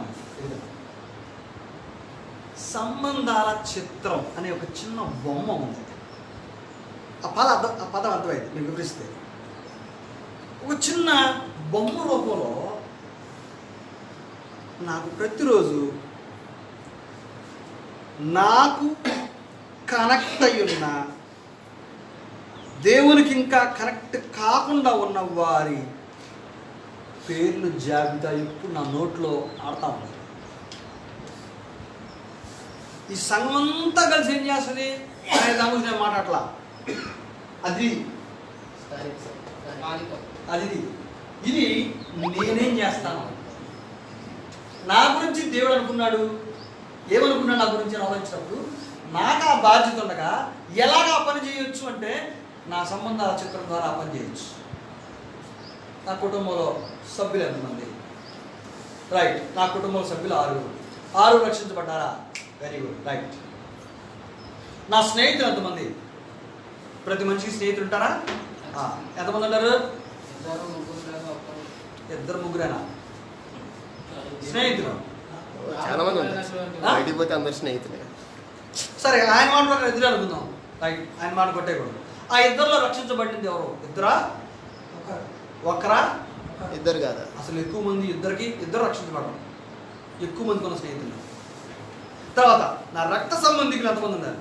నా భార్య తరపులు కానీ, నా తోబుట్టులు కానీ, వీళ్ళని లెక్కేసుకుంటే అందరు రక్షించబడ్డోళ్ళేనా? లేదుగా. తర్వాత స్థానిక సంఘానికి ప్రతి ఆదివారం వస్తా, సంవత్సరాలు అయింది వచ్చి, ముందు నెలలో కూర్చున్నాడు, ఇంకా బాప్తిసం పొందరా? వాళ్ళు ఎంతమంది? చాలా సంవత్సరాలుగా సంఘానికి వస్తా, ఇంకా బాప్తిసం పొందిన సంఖ్య ఎంతమంది? ఇది సంబంధాల చిత్రం. ఇది ప్రతి మనిషి దగ్గర తన పర్సనల్ డేటా, గ్రామాంతరికి సంబంధించిన డేటా ఎలాగైతే ఉండాలో, వ్యక్తిగతంగా నాకున్నటువంటి నా కనెక్షన్స్, నా రిలేషన్స్లో రక్షించబడని వారి పేర్లు నా వద్ద ఎప్పుడు సిద్ధంగా ఉన్నాయి. చిన్న బొమ్మ రూపంలో నేను మీకు వివరిస్తాను. తర్వాత వివరించడం జస్ట్ బొమ్మ గీసేయడమే, మీరే గీసేస్తారు దాన్ని. అదేమవుతుందంటే ఈ బొమ్మ అనగానే మీరు ఆశ్చర్యపడద్దు. ఇదేంటంటే దేవుని పని చేయడానికి ప్రిపరేషన్లో పార్ట్. ఇంతవరకు ప్రిపేర్ అవ్వాలా. ఇంతవరకు ఇప్పుడు దాకా చేస్తాం మనం, వచ్చేస్తాం.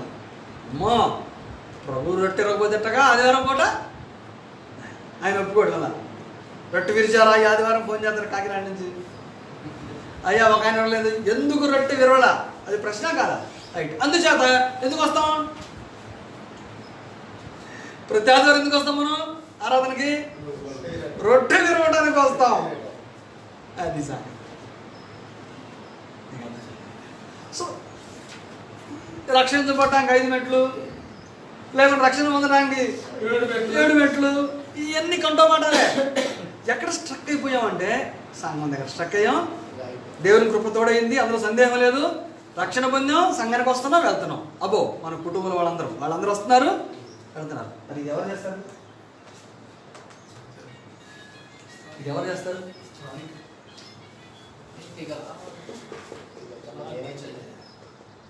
మళ్ళీ స్థానిక మళ్ళీ విద్వాళ్ళ చెప్పకండి, నేనేం చేద్దాం. అందుకు వ్యక్తిగతం, అందుకు ఈ సంబంధాల చిత్రం అద్భుతంగా పనిచేసే సంబంధాల చిత్రం.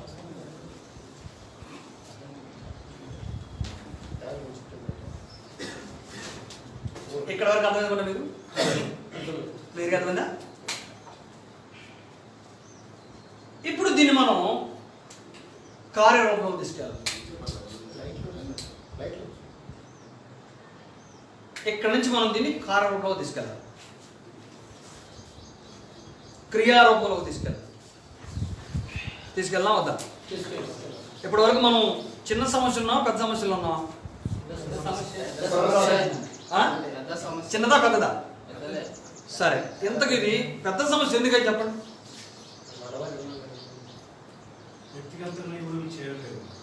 ఓకే, పెద్ద సమస్యని ఇప్పుడు అంటున్నారు. ఎందుకు ఇది పెద్ద సమస్య అయింది? అది నా ప్రశ్న. పెద్ద సమస్య నేను అలా మీరే అన్నారు. ఓకేనా? ఇది పెద్ద అయితే ఎందుకు పెద్ద అంటాను నేను.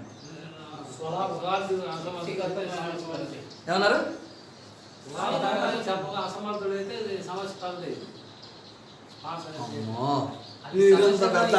మీరు నా మీద అంత పెద్ద ఆరోపణ చేశారా? మా చిల్లరపేట సంఘంలో 60 మంది ఉన్నారు, ఇక్కడ 50 మంది ఉన్నారు. అలా అనుకోవాలని చెప్పి ప్రతి స్థానిక సంఘంలో 5 ఉన్నా సరే దాని వెనకాల స్వార్థుడు పనులు గుర్తుపెట్టుకోండి. నేను స్వార్థుడి పక్షాన చాలా పక్షపాతిని, సందేహమే లేదు. నేను అంటే ఒప్పుకోను అసలు. తన బాధలు తనపడతానంటే ఖచ్చితంగా ఉంటాయి. అంటే మీరన్నా కోవలో ఎవరు లేరంటే కుదరదులే, ఎవరో ఉంటారులే, అది ఎక్సెప్షన్. ప్రతి చోట ఉంటానే ఉంటారు. కానీ ఒక అతను తన కుటుంబాన్ని చాలా కష్టపడుతూ ముందుకు కొనసాగించే పరిచయ విధానం.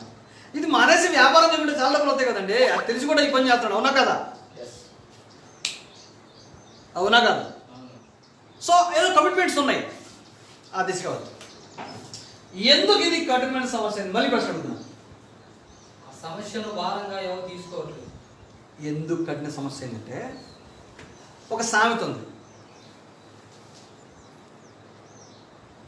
చిన్న పామునైనా పెద్ద కర్రతో కొట్టుకుంటారు, మొక్కై వంగనిది వంగునా అన్నారు.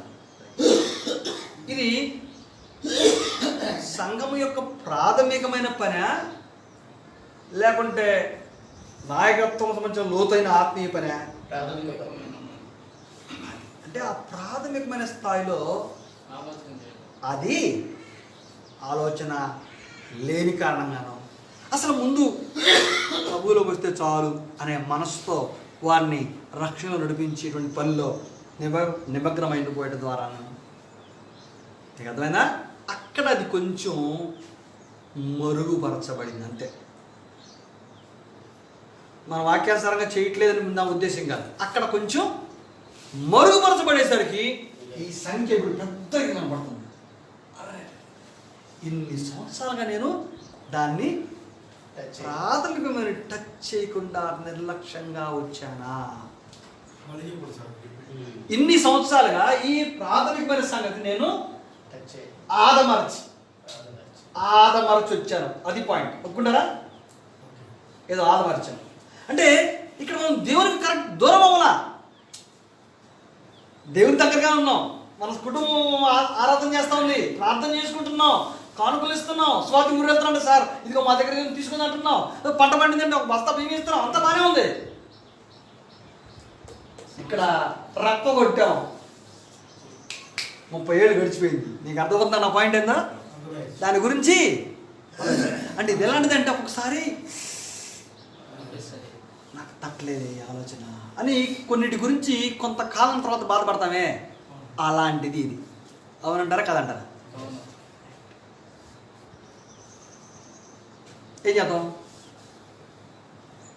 సరే, సంవత్సరం గడిచిపోయింది, ఏం చేద్దాం? సంవత్సరాలు గడిచిపోయింది, ఏం చేద్దాం చెప్పండి? అంతే. ఎంత నిన్నటి వరకు ఏం జరిగిందో మనకెందుకండి, ప్రాబ్లం ఏంటో అర్థమైన తర్వాత 30 పరిష్కారం అయిపోయినట్లాగా గుర్తుపెట్టుకోండి ఎప్పుడైనా సరే. అంతేనా?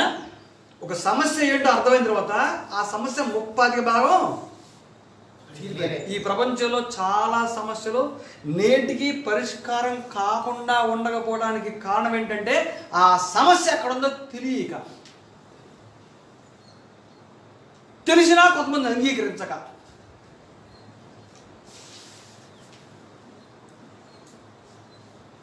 ఇది సమస్యని ఒక్కడికి అర్థమైన చాలు, అది చేయడానికి వాడు ఒక్కడు సరిపోతాడు. ఇది ప్రాబ్లం అర్థమైతే చాలు. అర్థం కాకపోతే ఎన్ని సంవత్సరాలైనా సరే అందరు దాని చుట్టూ తిరుగుతూ ఉంటారు. మనకు అర్థమైంది ఈరోజు జరగదు. సో ప్రాబ్లం ఇది. ప్రతి గ్రామానికి ఇది అప్లై చేసుకోండి. గ్రామం కాదు, అసలు కుటుంబానికి అప్లై చేసుకోండి.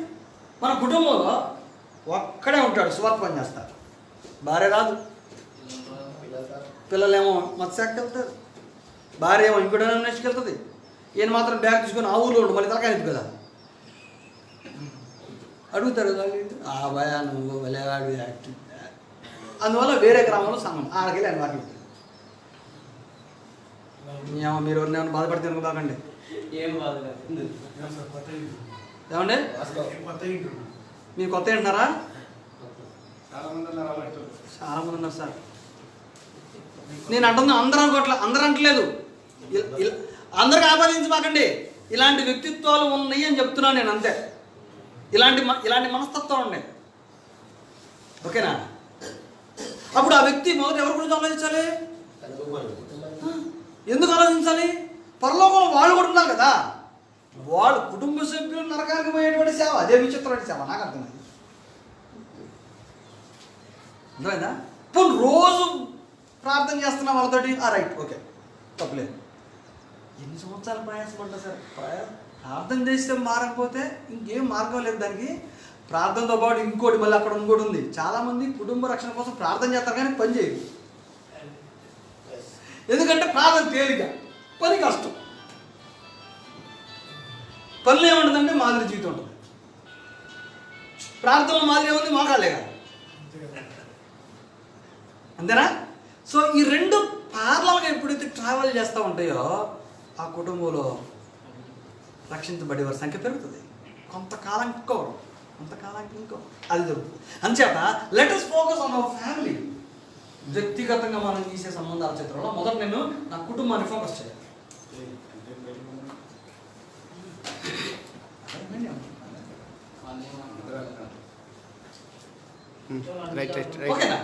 సో కుటుంబాన్ని ఫోకస్ చేయాలి, గ్రామాన్ని ఫోకస్ చేయాలి, స్నేహితులు ఫోకస్ చేయాలి, రక్త సంబంధికులు ఫోకస్ చేయాలి. ఫోకస్ చేసి కొంచెం ఎఫర్ట్స్ పెడితే వాళ్ళు నరకం తప్పించబడతారేమో.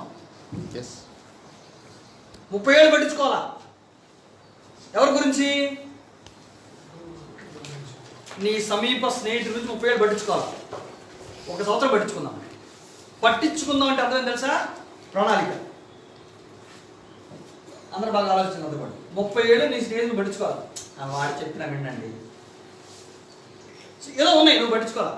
1 సంవత్సరం పట్టించుకొని ప్రతిరోజు ఈ నా స్నేహితుల కొరకు ప్రతిరోజు నేనేం చేయాలి, ఒక ప్లాన్. ఈ కఠోరమైన వాస్తవం ఆధారం చేసుకొని ఈ సంబంధాల చిత్రం తీసుకొని, సో ఇదిగో వీడు నా స్నేహితుడు, వీడి కోసం నేనేం చేయాలి.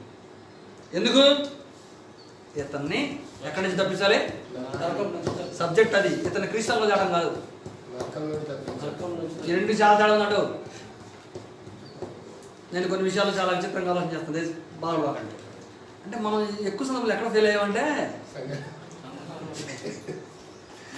ఇతరుని క్రీస్తు సంఘంలో తేడం ఎలాగా, అక్కడ ఇప్పటికి ఎంతమందిని కోల్పోయాం.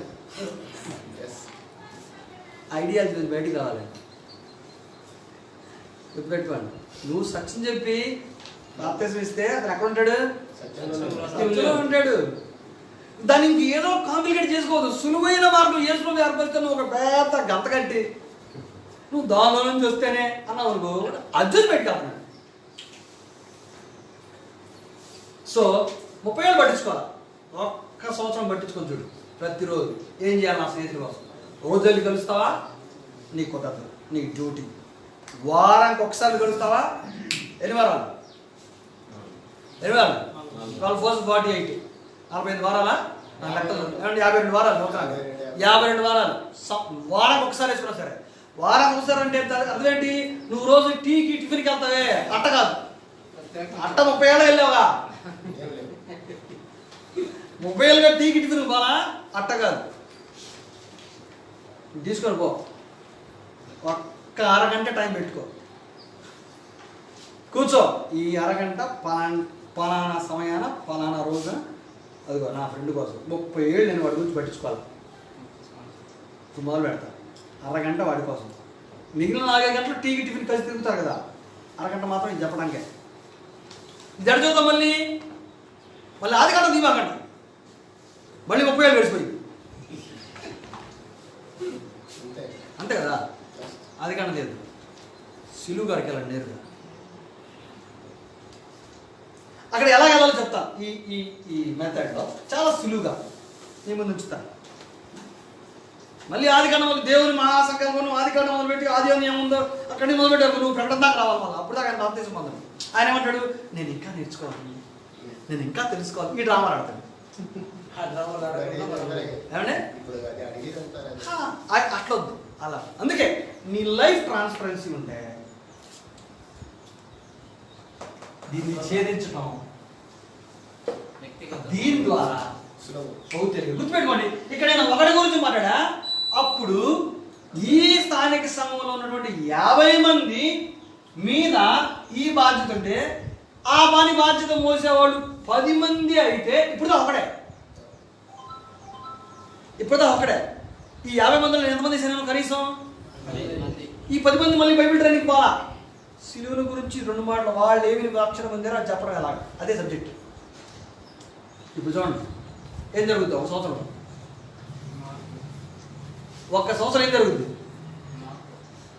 30 సంవత్సరాలుగా బాప్తిసం పొందిన ప్రభువులో కానీ ఈ 2950 మందిలో ఒక్క సంవత్సరంలో కనీసం 5 వేస్తాను.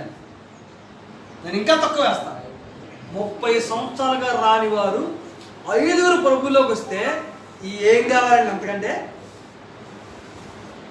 ఏం కావాలి? ప్రతి మండలంలో ఇలాగ 5 వేసుకోండి. అంటే ఒక సంవత్సరంలో ఎంతమంది నరకంగా తప్పించబడుతున్నారు?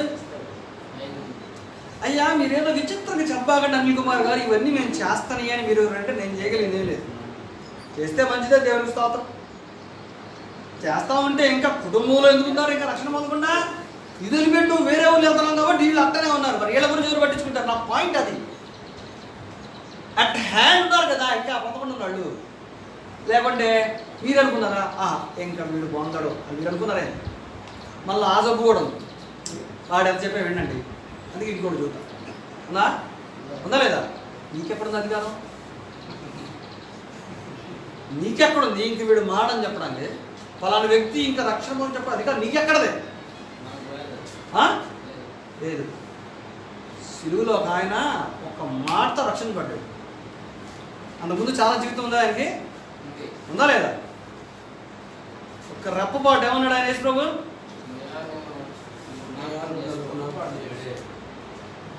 చేత ఏ క్షణంలో ఎవరు కన్వర్ట్ అవుతారో మనకి పని కూడా నిర్ణయించబడ్డావు కాబట్టి నీ తుది శ్వాస వరకు ఇప్పుడు అవకాశం దొరుకుతుందేమో. నువ్వు తప్పించబోయేది నరకం నుండి. గుర్తుపెట్టుకో. ఆ వ్యక్తికి అర్థం కాకపోవచ్చు ఎక్కడి నుంచి తప్పించబడ్డాడో. నీ తండ్రికి తెలుసు నీ ప్రయాసం. మన తండ్రికి తెలుసు మనం ఎందుకోసం ఈ భారం వస్తున్నాం. ఆయన పొంగిపోతాడు, ఆయన సంతోషపడిపోతాడు. నేను ఎలాంటి వ్యక్తిని ఎందుకు నన్ను ఆ పని కోసం. మీకు చిన్న ఎగ్జాంపుల్ చెబుతా. పౌలు పరిచయం చేస్తుంటే పనిలో ఉన్నది యేసు అంత పొంగిపోయి ఉంటాడు కదా, చెప్పాడు కదా. ఇతను ఏం కావాలో నేను నీకు తెలియజేస్తా అననీయత అన్నమాట. అయ్యా ఆయన ఏమో బయలుదేరి వచ్చి తను చంపడానికి అంటే నువ్వు మరీ ఎక్కువ ఆలోచించు బాగా. ఆయన గురించి నాకు తెలుసు. ఏం చేయబోతుంటే నలకొండ పోతాను అన్నాడు అంతే. అన్ని జనులు చెప్తున్నా ఏర్పరచుకున్న సాధనం ఏం చేస్తాడు ఆయన? ఏం కాబోతున్నాడు? ఇంతకుముందేమో చంపడానికి పోయాడు కదా, ఇప్పుడు అతను సాగబోతున్నాడు. అతను దానికోసం ఏర్పరచుకున్నా. మొత్తం ఎరగొట్టే కూరలేవు లేవు, ఇప్పుడు మొత్తం పీకేసా. నువ్వు ఏం కాదు అంటే అనన్య వస్తే అనన్య అనుకుందే నిజమైంది. మొత్తం కూరలు లేకపోయి ఉన్నట్టుగా.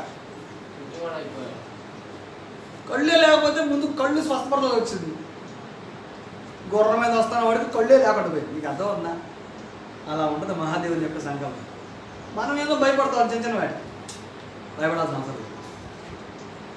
అయితే పోతే ప్రాణమే కదా. నీ జీవం పరలోకంలో దాచబడింది. ఇది నమ్మాలా? నేను ఎందుకు చెప్పాను, మనం పొందినటువంటి రక్షణ యొక్క ఆ పొటెన్షియాలిటీ ఇక్కడ ఉంటే మనం ఎంత దూరమైనా వెళ్ళగలుగుతాం. ఇందులో దీన్ని సాధ్యం చేయడానికి కార్యాచరణ మొదలుపెట్టాలి. కార్యాచరణ మొదలుపెట్టడానికి ఒక సులువైనటువంటి మార్గం.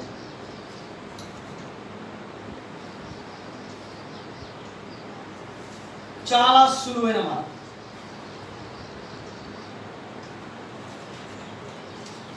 ఈ సిలబస్ని ఇలాగ డివైడ్ చేసి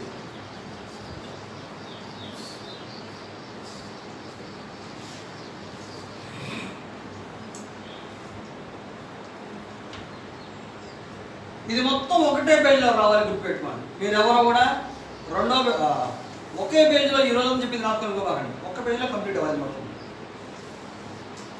ఇది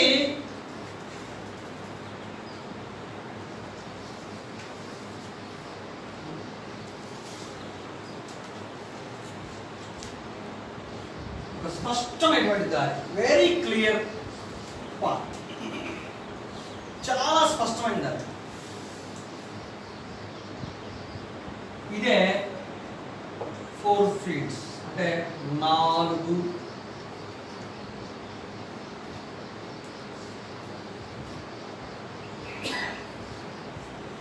పొలం. ఇప్పటివరకు మనం దేనికి ప్రిపేర్ అయ్యామంటే కఠోర వాస్తవాలు తెలిసి వ్యక్తిగతమైన బాధ్యత ఒకటి గుర్తించాం. ఇక నుంచైనా దాన్ని చేయడం ఎలాగా చేయాలి కదా. చేయాలంటే చాలా లెంగ్తీ ప్రాసెస్. నేను సేవలో వచ్చి 30 ఏళ్ళు 20 ఏళ్ళు అయింది, లెంగ్తీ ప్రాసెస్. కానీ సింపుల్గా మన సంఘంలో వాళ్ళు కూడా చెప్పడం ఎలాగా అనే దాని గురించి ఆలోచన చేస్తున్నప్పుడు సులువైన పనిముట్లు అని చెప్పాను నేను. సరళమైన పనిముట్లు, లేఖనానుసారమైన, బట్ అంతేకాకుండా ఈ పునరుత్పత్తి దాని ఈల్డింగ్ ఇవ్వాలి, పంట ఇవ్వాలి.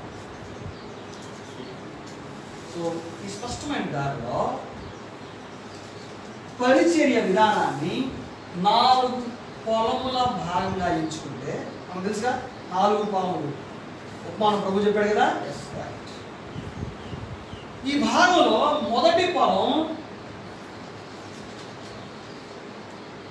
ఇది ఖాళీ పొలం.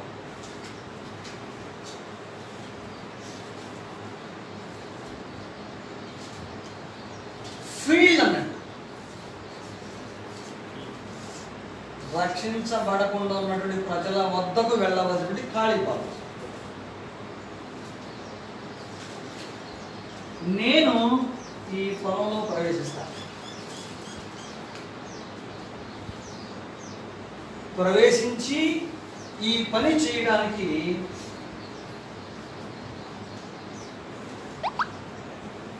ఒక 2 సులువైనటువంటి పనిముట్లు ఉన్నాయి. అవి నేను మీకు నేర్పిస్తాను, చెప్తాను. ఖాళీ పొలంలో ప్రవేశిస్తాను. మొదటి భాగం. రెండో భాగం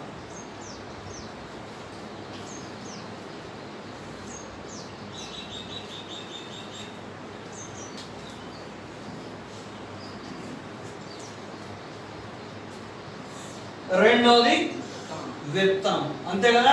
ఖాళీ పొలంలోకి వెళ్ళి రెండో పని విత్తనం దాటాయి కదా, అంతేనా. ఈ విత్తనం చల్లటం. విత్తనం అంటే అర్థం ఏంటి?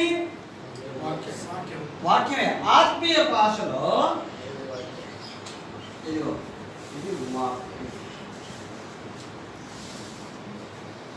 ఈ పని ఇక్కడ విత్తనాలు చల్లడానికి ఒక 3 పనిముట్లు.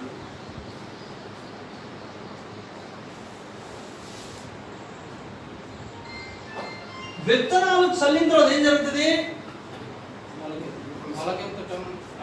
మొలకెత్తుతాయి.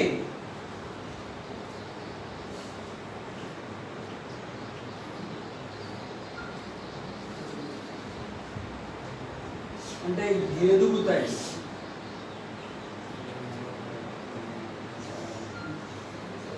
ఇది ఎదిగే పని. అంటే గింజ విత్తనం ఏమైంది? మొలిచింది. మొలిచింది అంటే అర్థం ఏంటంటే ఆత్మీయ పరిభాషలో వాక్యానికి లోబడింది. నువ్వు వేసిన విత్తనం వాక్యం విత్తనం ఫలించింది అని అంటారు. ఆ ఫలించడాన్ని ఆత్మీయ భాషలో ఇది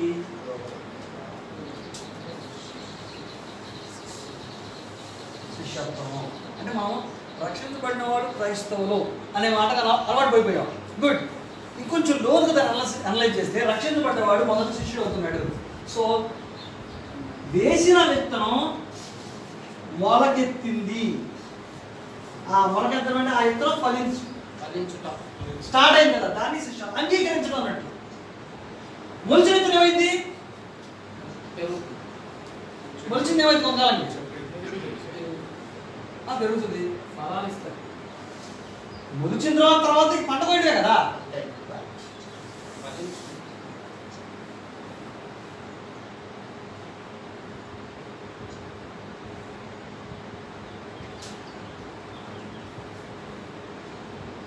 ఇదిగో ఇది పంట. దీన్నే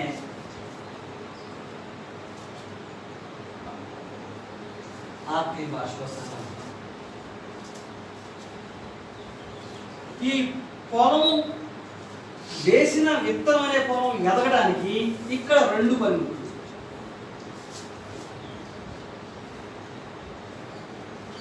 పంట పొలంలో పనిచేయడానికి ఇక్కడ రెండు పనులు. అంటే సంఘానికి సంబంధించి పనిచేయడానికి 4 పొలముల శిష్యాభివృద్ధి శిక్షణ.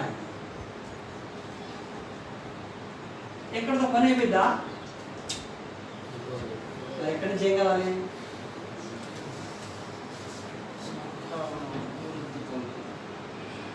ఇక్కడి నుంచి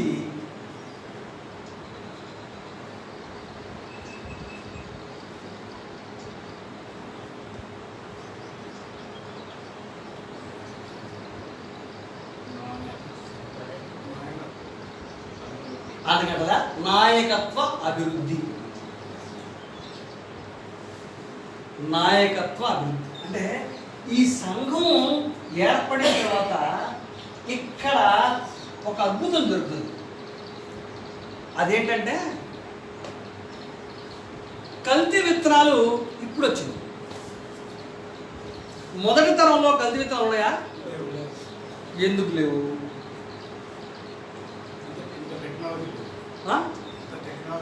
లేదా? ఇంకా ఒక సమాధానం టెక్నాలజీ లేదంట. కల్తీ విత్తనాలు మొదట్లో లేవు, ఇప్పుడు వచ్చినాయి. ఎందుకు? మొదట్లో ఎందుకు లేవు? ఎందుకు వచ్చి వాటర్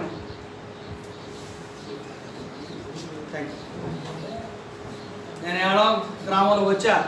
ఈ ప్రశ్న సమాజం ప్రశ్న పట్టకూడదు. మా ఊళ్ళో అయితే కొంచెం లేట్ అవ్వచ్చు, మాది టౌన్ కాబట్టి. పెద్దవాళ్ళు చెప్పాలి, తల పండిన వాళ్ళు, సార్ మొదట్లో కల్తీ విత్తనాలు లేవు ఎందుకు? టెక్నాలజీ లేదా? నిజమే. ఏంటండి ఎవరు మాట్లాడరు? ఏంటండి అంటే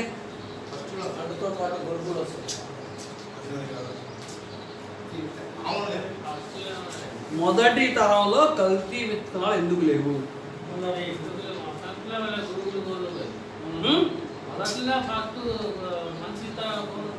మంచి గోధుమలు ఎత్తితే గురువులు కూడా మొలుతాయని చెప్తున్నారు సార్.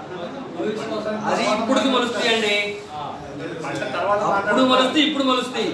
కల్తీ విత్తనాలు మొదటి తరంలో లేవు, ఇప్పుడున్నాయి. ఎందుకు ఉన్నాయి అన్నాను నేను. కల్తీ విత్తనాలు ఇప్పుడున్నాయి, అప్పుడు లేవు. ఎందుకని? మీరు పంట తర్వాత గురుగుల గురించి అంటారు. పంటకు ముందే విత్తనాల్లో కల్తీ లేదు. అప్పుడు కల్తీ లేవు, ఇప్పుడున్నాయి. ఎందుకు? నేను వాక్యం గురించి మాట్లాడాలి, నేను బాధ గురించి మాట్లాడాలి. విత్తనాల గురించి చెప్పలే బాబు. విత్తనాల గురించి చెప్పనయ్యా.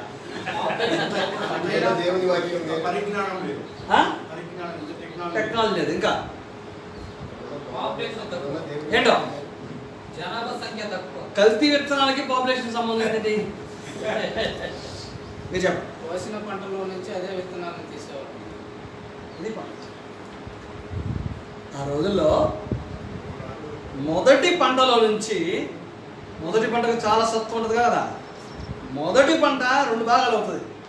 మొదటి దేవుడికి, రెండోది వచ్చే సంవత్సరం పంటకి విత్తనాలు అయ్యే. అది తినరు, తీసుకెళ్ళి దాచి పెడతారు. వచ్చే సంవత్సరం తాగండి. నేను రైతు పెట్టడం కాదు, అయినా నాకు తెలుసు కాదా? ఒప్పుకుంటారా? ఫస్ట్ అవి తీసుకెళ్ళి దాచి పెడతారు. ఇది దేనికి? నెక్స్ట్ ఆకలైనా కడుపు వండినా వండుకొని తినడానికి కోసం అవి కావు. అవి వచ్చే సంవత్సరం చల్లడానికి. వచ్చే సంవత్సరం అయితే మళ్ళీ సంవత్సరం తినొచ్చు. ఈ సంగతులు ప్రతి గ్రామంలో పిల్లోడికి పెద్దోడికి అందరికీ తెలుసు. పంట మొరపాటు మర్చిపోయి అరే దాన్ని మొత్తం అమ్మేసే వచ్చే సంవత్సరం కింద లెట్టాను ఎవడు అండో.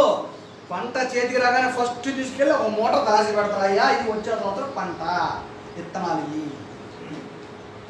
అర్థమైందా? ఇప్పుడు పంట వేయాలంటే కొట్లకెళ్ళి విత్తనాలు కొనుక్కోవడం. వాడు ఏమవుతాడో తెలియదు.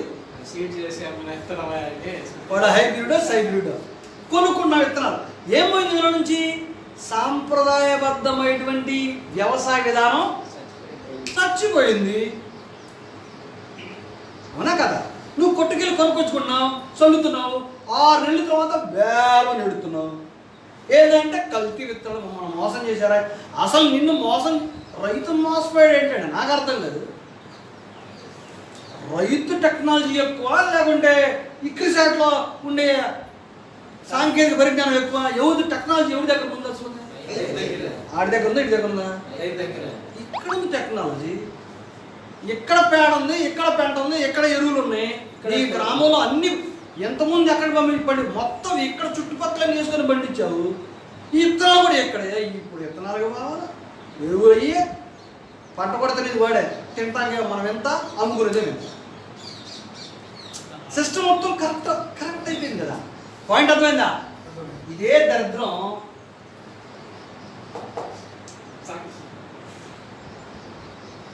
సంఘంలో 20 సంవత్సరాలు వాక్యం నేర్చుకున్న వాడి కంటే వాక్యం చెప్పాలి వాడు ఇంకెవరుంటారు? సువార్తుడు ఉన్నాడు, వాక్యం చెప్తున్నాడు. 20 సంవత్సరాలు సంఘంలో విశ్వాసం కొనసాగావు. నీకంటే ఇంకెవరు యోగ్యుడు వాక్యం చెప్పడానికి? అలా కదా.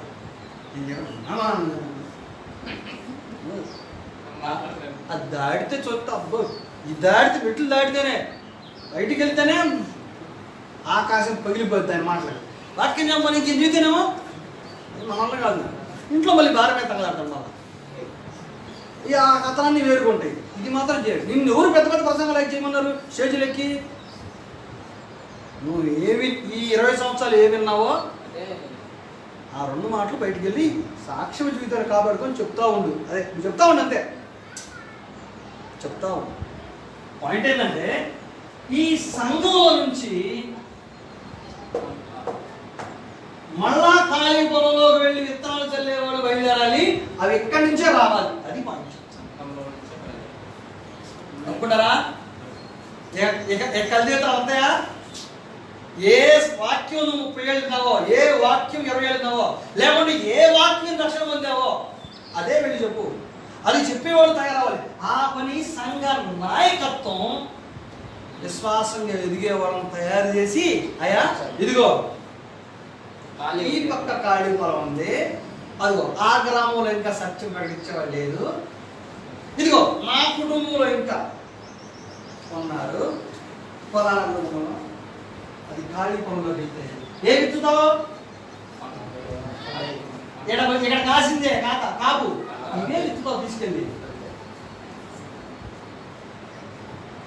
అప్పుడు ఈ పొలంలో ఏవైతే విత్తబడ్డాయో ఎక్కడ ప్రారంభమైనా అదే నీ ప్రాబ్లం లేదు.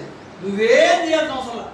నువ్వు ఏది విని నమ్మేవో అది సంఘ నాయకత్వం. ఈ నాయకత్వానికి సంబంధించి ఒక 3 పనులు, 2, 3, 2, 2, 3 మొత్తం 12 పనులు. 12 ప్రసంగాలు కాదండి, 12 పనిముట్లు, సులువైన పనిముట్లు. అందుకే ఈ చాలా స్పష్టమైనటువంటి దారి.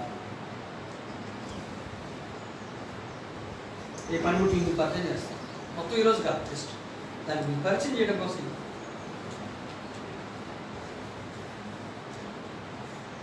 రైట్, ఇక్కడ సంఖ్య 12 వచ్చింది.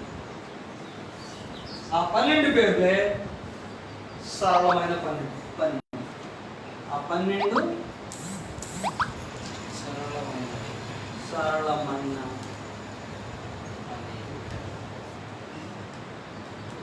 పని. వాటిలో ఒక్కొక్కటి ఏంటో నేను మీకు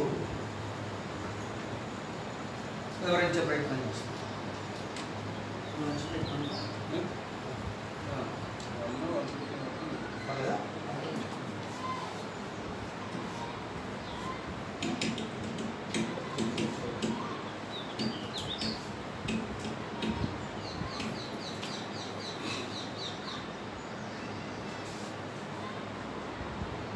ఈ సరళమైన పనిముట్లు పేర్లు రాస్తాను నేను. సులువు. నేను చెప్పేచ్చా? ఇది మొత్తం ఇప్పుడు దాకా రాసిన మొత్తం ఒకే పేజీలో ఉండాలి. గుడ్. మీరు చూపించండి సార్. సార్ మీదే అదండి. ఒకసారి అది చూడండి, నా బొమ్మ ఉండదండి. వెనక్కి చెప్పండి సార్. మీరు అటు చూపించండి. అట్లా ఒక పేజీలోనే ఉండాలి. సూపర్ రాశారా?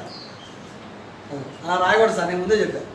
పర్లేదు, ఒక పేజీలో పొదుపు చేయండి సార్. అదే మనకు అలవాటు. మనకు అలవాటు నోట్స్ అయిపోతే అట్లా కాదు అని జాగ్రత్తగా రాసు. నేను దీన్ని చెప్పేస్తాను.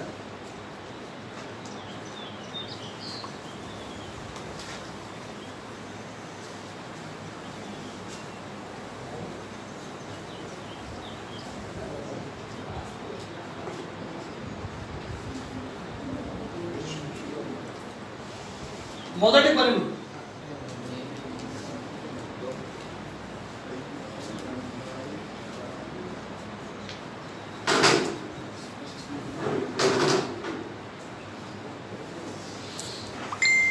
నేను ఇందా చెప్పాను ఇంతకు ముందు, సంబంధాల చిత్రం.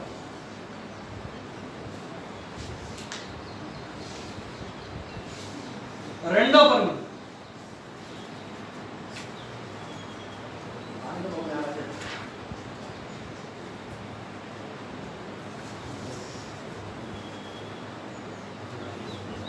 సమాధాన పాత్రుడు.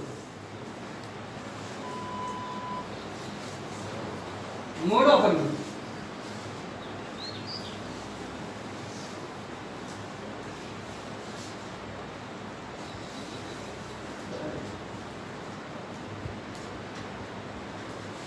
పదిహేను సెకండ్ల సాక్ష్యం. నాలుగో పనిముట్టు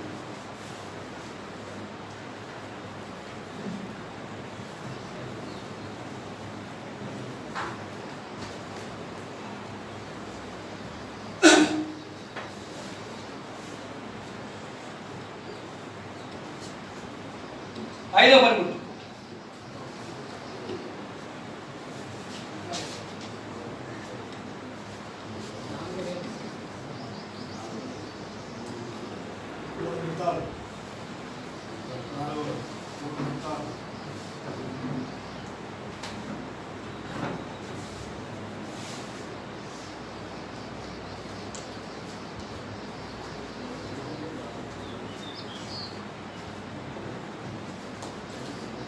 ఐదో పనిముట్టు బాప్తిస్మ సమిట.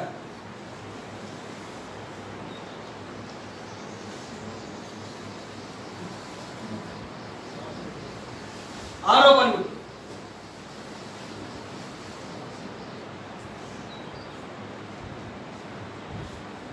నాలుగు ఒకటి ఒకటి అనే ఒక పనిముట్టు. ఏడో పనిముట్టు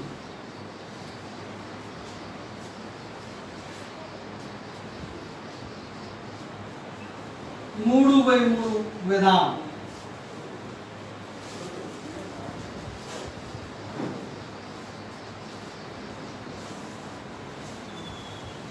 ఎనిమిదో పనిముట్టు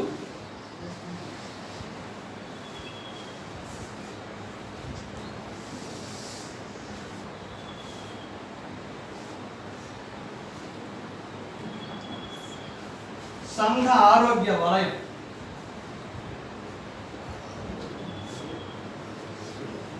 తొమ్మిదో పనిముట్టు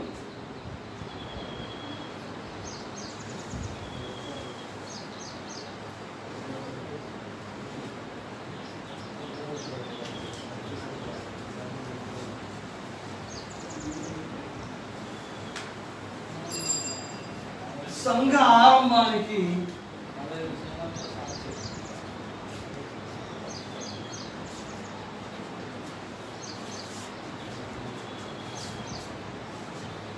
ఎడమ చేతి మార్గదర్శి.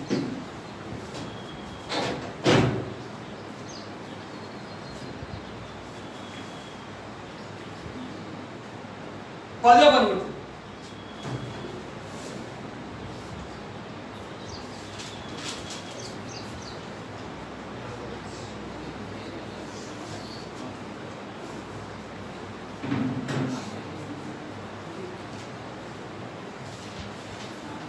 ఐదు స్థాయిల నాయకత్వం.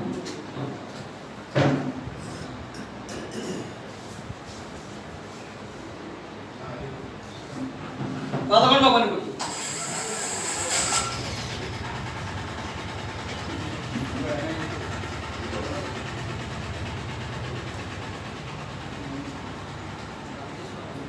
ఇనుముపై ఇనుము. 12వ పనిముట్టు.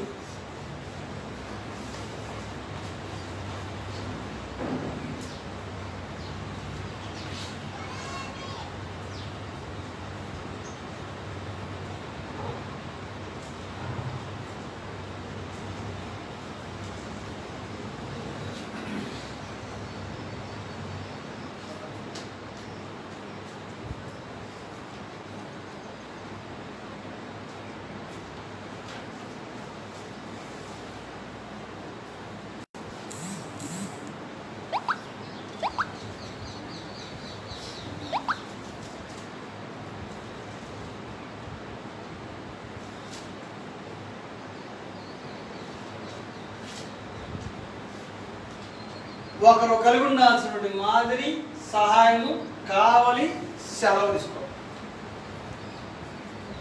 ఇవి 12 పనిముట్లు. ఈ 12 సులువైన పనిముట్లలో ఒక్కొక్క పనిముట్టు ఒక చిన్న బొమ్మ రూపంలో 1 లేదా 2 గుర్తు పెట్టుకోగలిగేటువంటి వచనాల ఆధారంగా మనకు అర్థమైన దానిలో నుండే మాట్లాడేటట్టు వీలుగా పొందుపరచబడినటువంటి ఓ చిన్న శిక్షణ శిబిరం.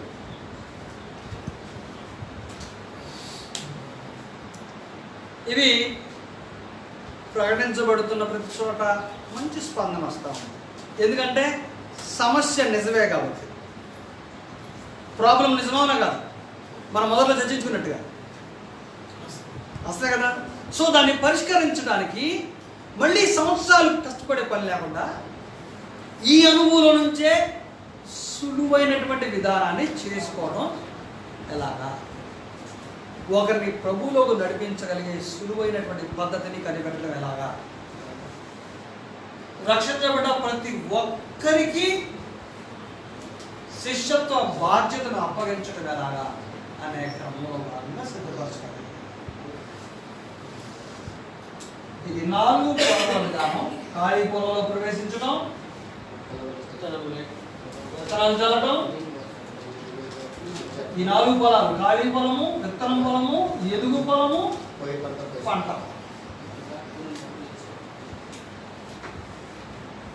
ఇక్కడ ఈ వ్యక్తి ఎవరు చెప్పండి?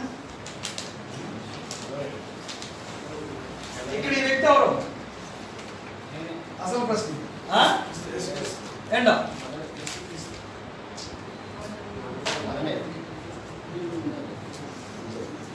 ఇక్కడ ఈ వ్యక్తి ఎవరు?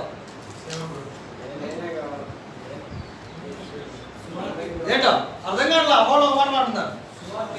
యేసు ప్రభువా? సేవకుడా? రక్షణ పొందిన ప్రతివాడు మనమే కావాలి.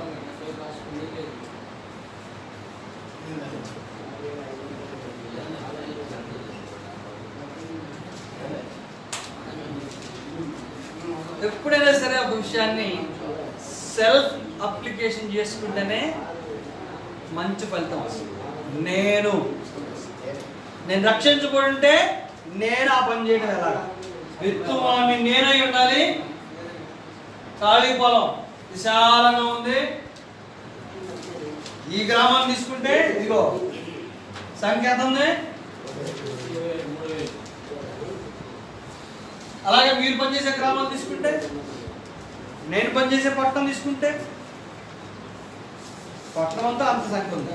అంటే ఇంకా దైవ చిత్తాన్ని ఆధారం చేసుకుంటే నరకానికి పాత్రలేని వారి సంఖ్య అంత ఉండగా నేను ఇంకా ఎంత పని చేయాలి?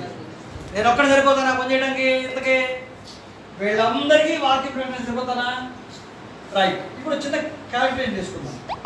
2950 మంది. సరే, లెక్క సులువు అనడానికి ఇలా రాస్తా. ఎవరు లెక్కలు రాస్తున్నారు ఇక్కడ? రైట్. వాళ్ళు చెప్పండి సార్. 3000 మంది. ఒక చిన్న సంఘం అంటే ఎంతమంది ఉంటారు? 50 మంది. 3000 మందిని 50 సంఘాలు అడగొట్టుండే ఎన్ని అవుతాయండి? 6 సంఘాలు. 36 సంఘాలు. 36 సంఘాలు. 60 సార్. 60 సంఘాలు అంతేనా? 30,000 మందికి తక్కువ 50 మంది తీసుకుంటే అంటే ఈ గ్రామానికి ఎన్ని సంఘాలు కావాలి? అంతేనా? 50 మంది తీసుకుంటే అంటే ఇక్కడ ఉన్న వాళ్ళు 50 మంది. సో ఒక సంఘం అంటే 50 అని అనుకుందాం. అంటే ఈ గ్రామంలో వాళ్ళందరూ రక్షించబడ్డాక 50 మంది. ఎందుకని అందరూ అన్నారంటే అపోస్తలులు ఆ బోధతో ఆ పట్టణమంతయు నింపివేసిరి అని చెప్పాడు సరా? చెప్పలేదన్నమాట. ఆ పట్టణమంతయు ఆ బోధతో నింపబడిరి. ఎందుకన్నమాట అంటే వాళ్ళ విజన్, వాళ్ళ టార్గెట్ అది. ఏ గ్రామంలో వాళ్ళు ప్రవేశిస్తే అక్కడ వాళ్ళందరూ బాప్తిస్మ పొందాలి కాదు, అక్కడ అందరికి వాక్యం తెలియాలి. ప్రకటించబడితే మన పని అయిపోయినట్టే. ఫస్ట్ పాయింట్ అది. సో ఈ 3000 మందికి సరాసరి లెక్కేసుకుంటే 60 సంఘాలు ఉండాలి ఒక గ్రామం. ఈ చిన్న గ్రామం అంటే రఫ్గా చెప్తాను. ఇప్పుడు 60 సంఘాలు అంటే అప్పుడు ఎంతమంది సేవలు అవ్వాలి? అంతేగా? సంఘాలు అవ్వలేగా? 60 మంది కావాలి కదా? రైట్. అంటే ఇప్పుడు ఈ గ్రామాలు ఎంతమంది? ఇక్కడ ఎంతమంది ఉన్నారు?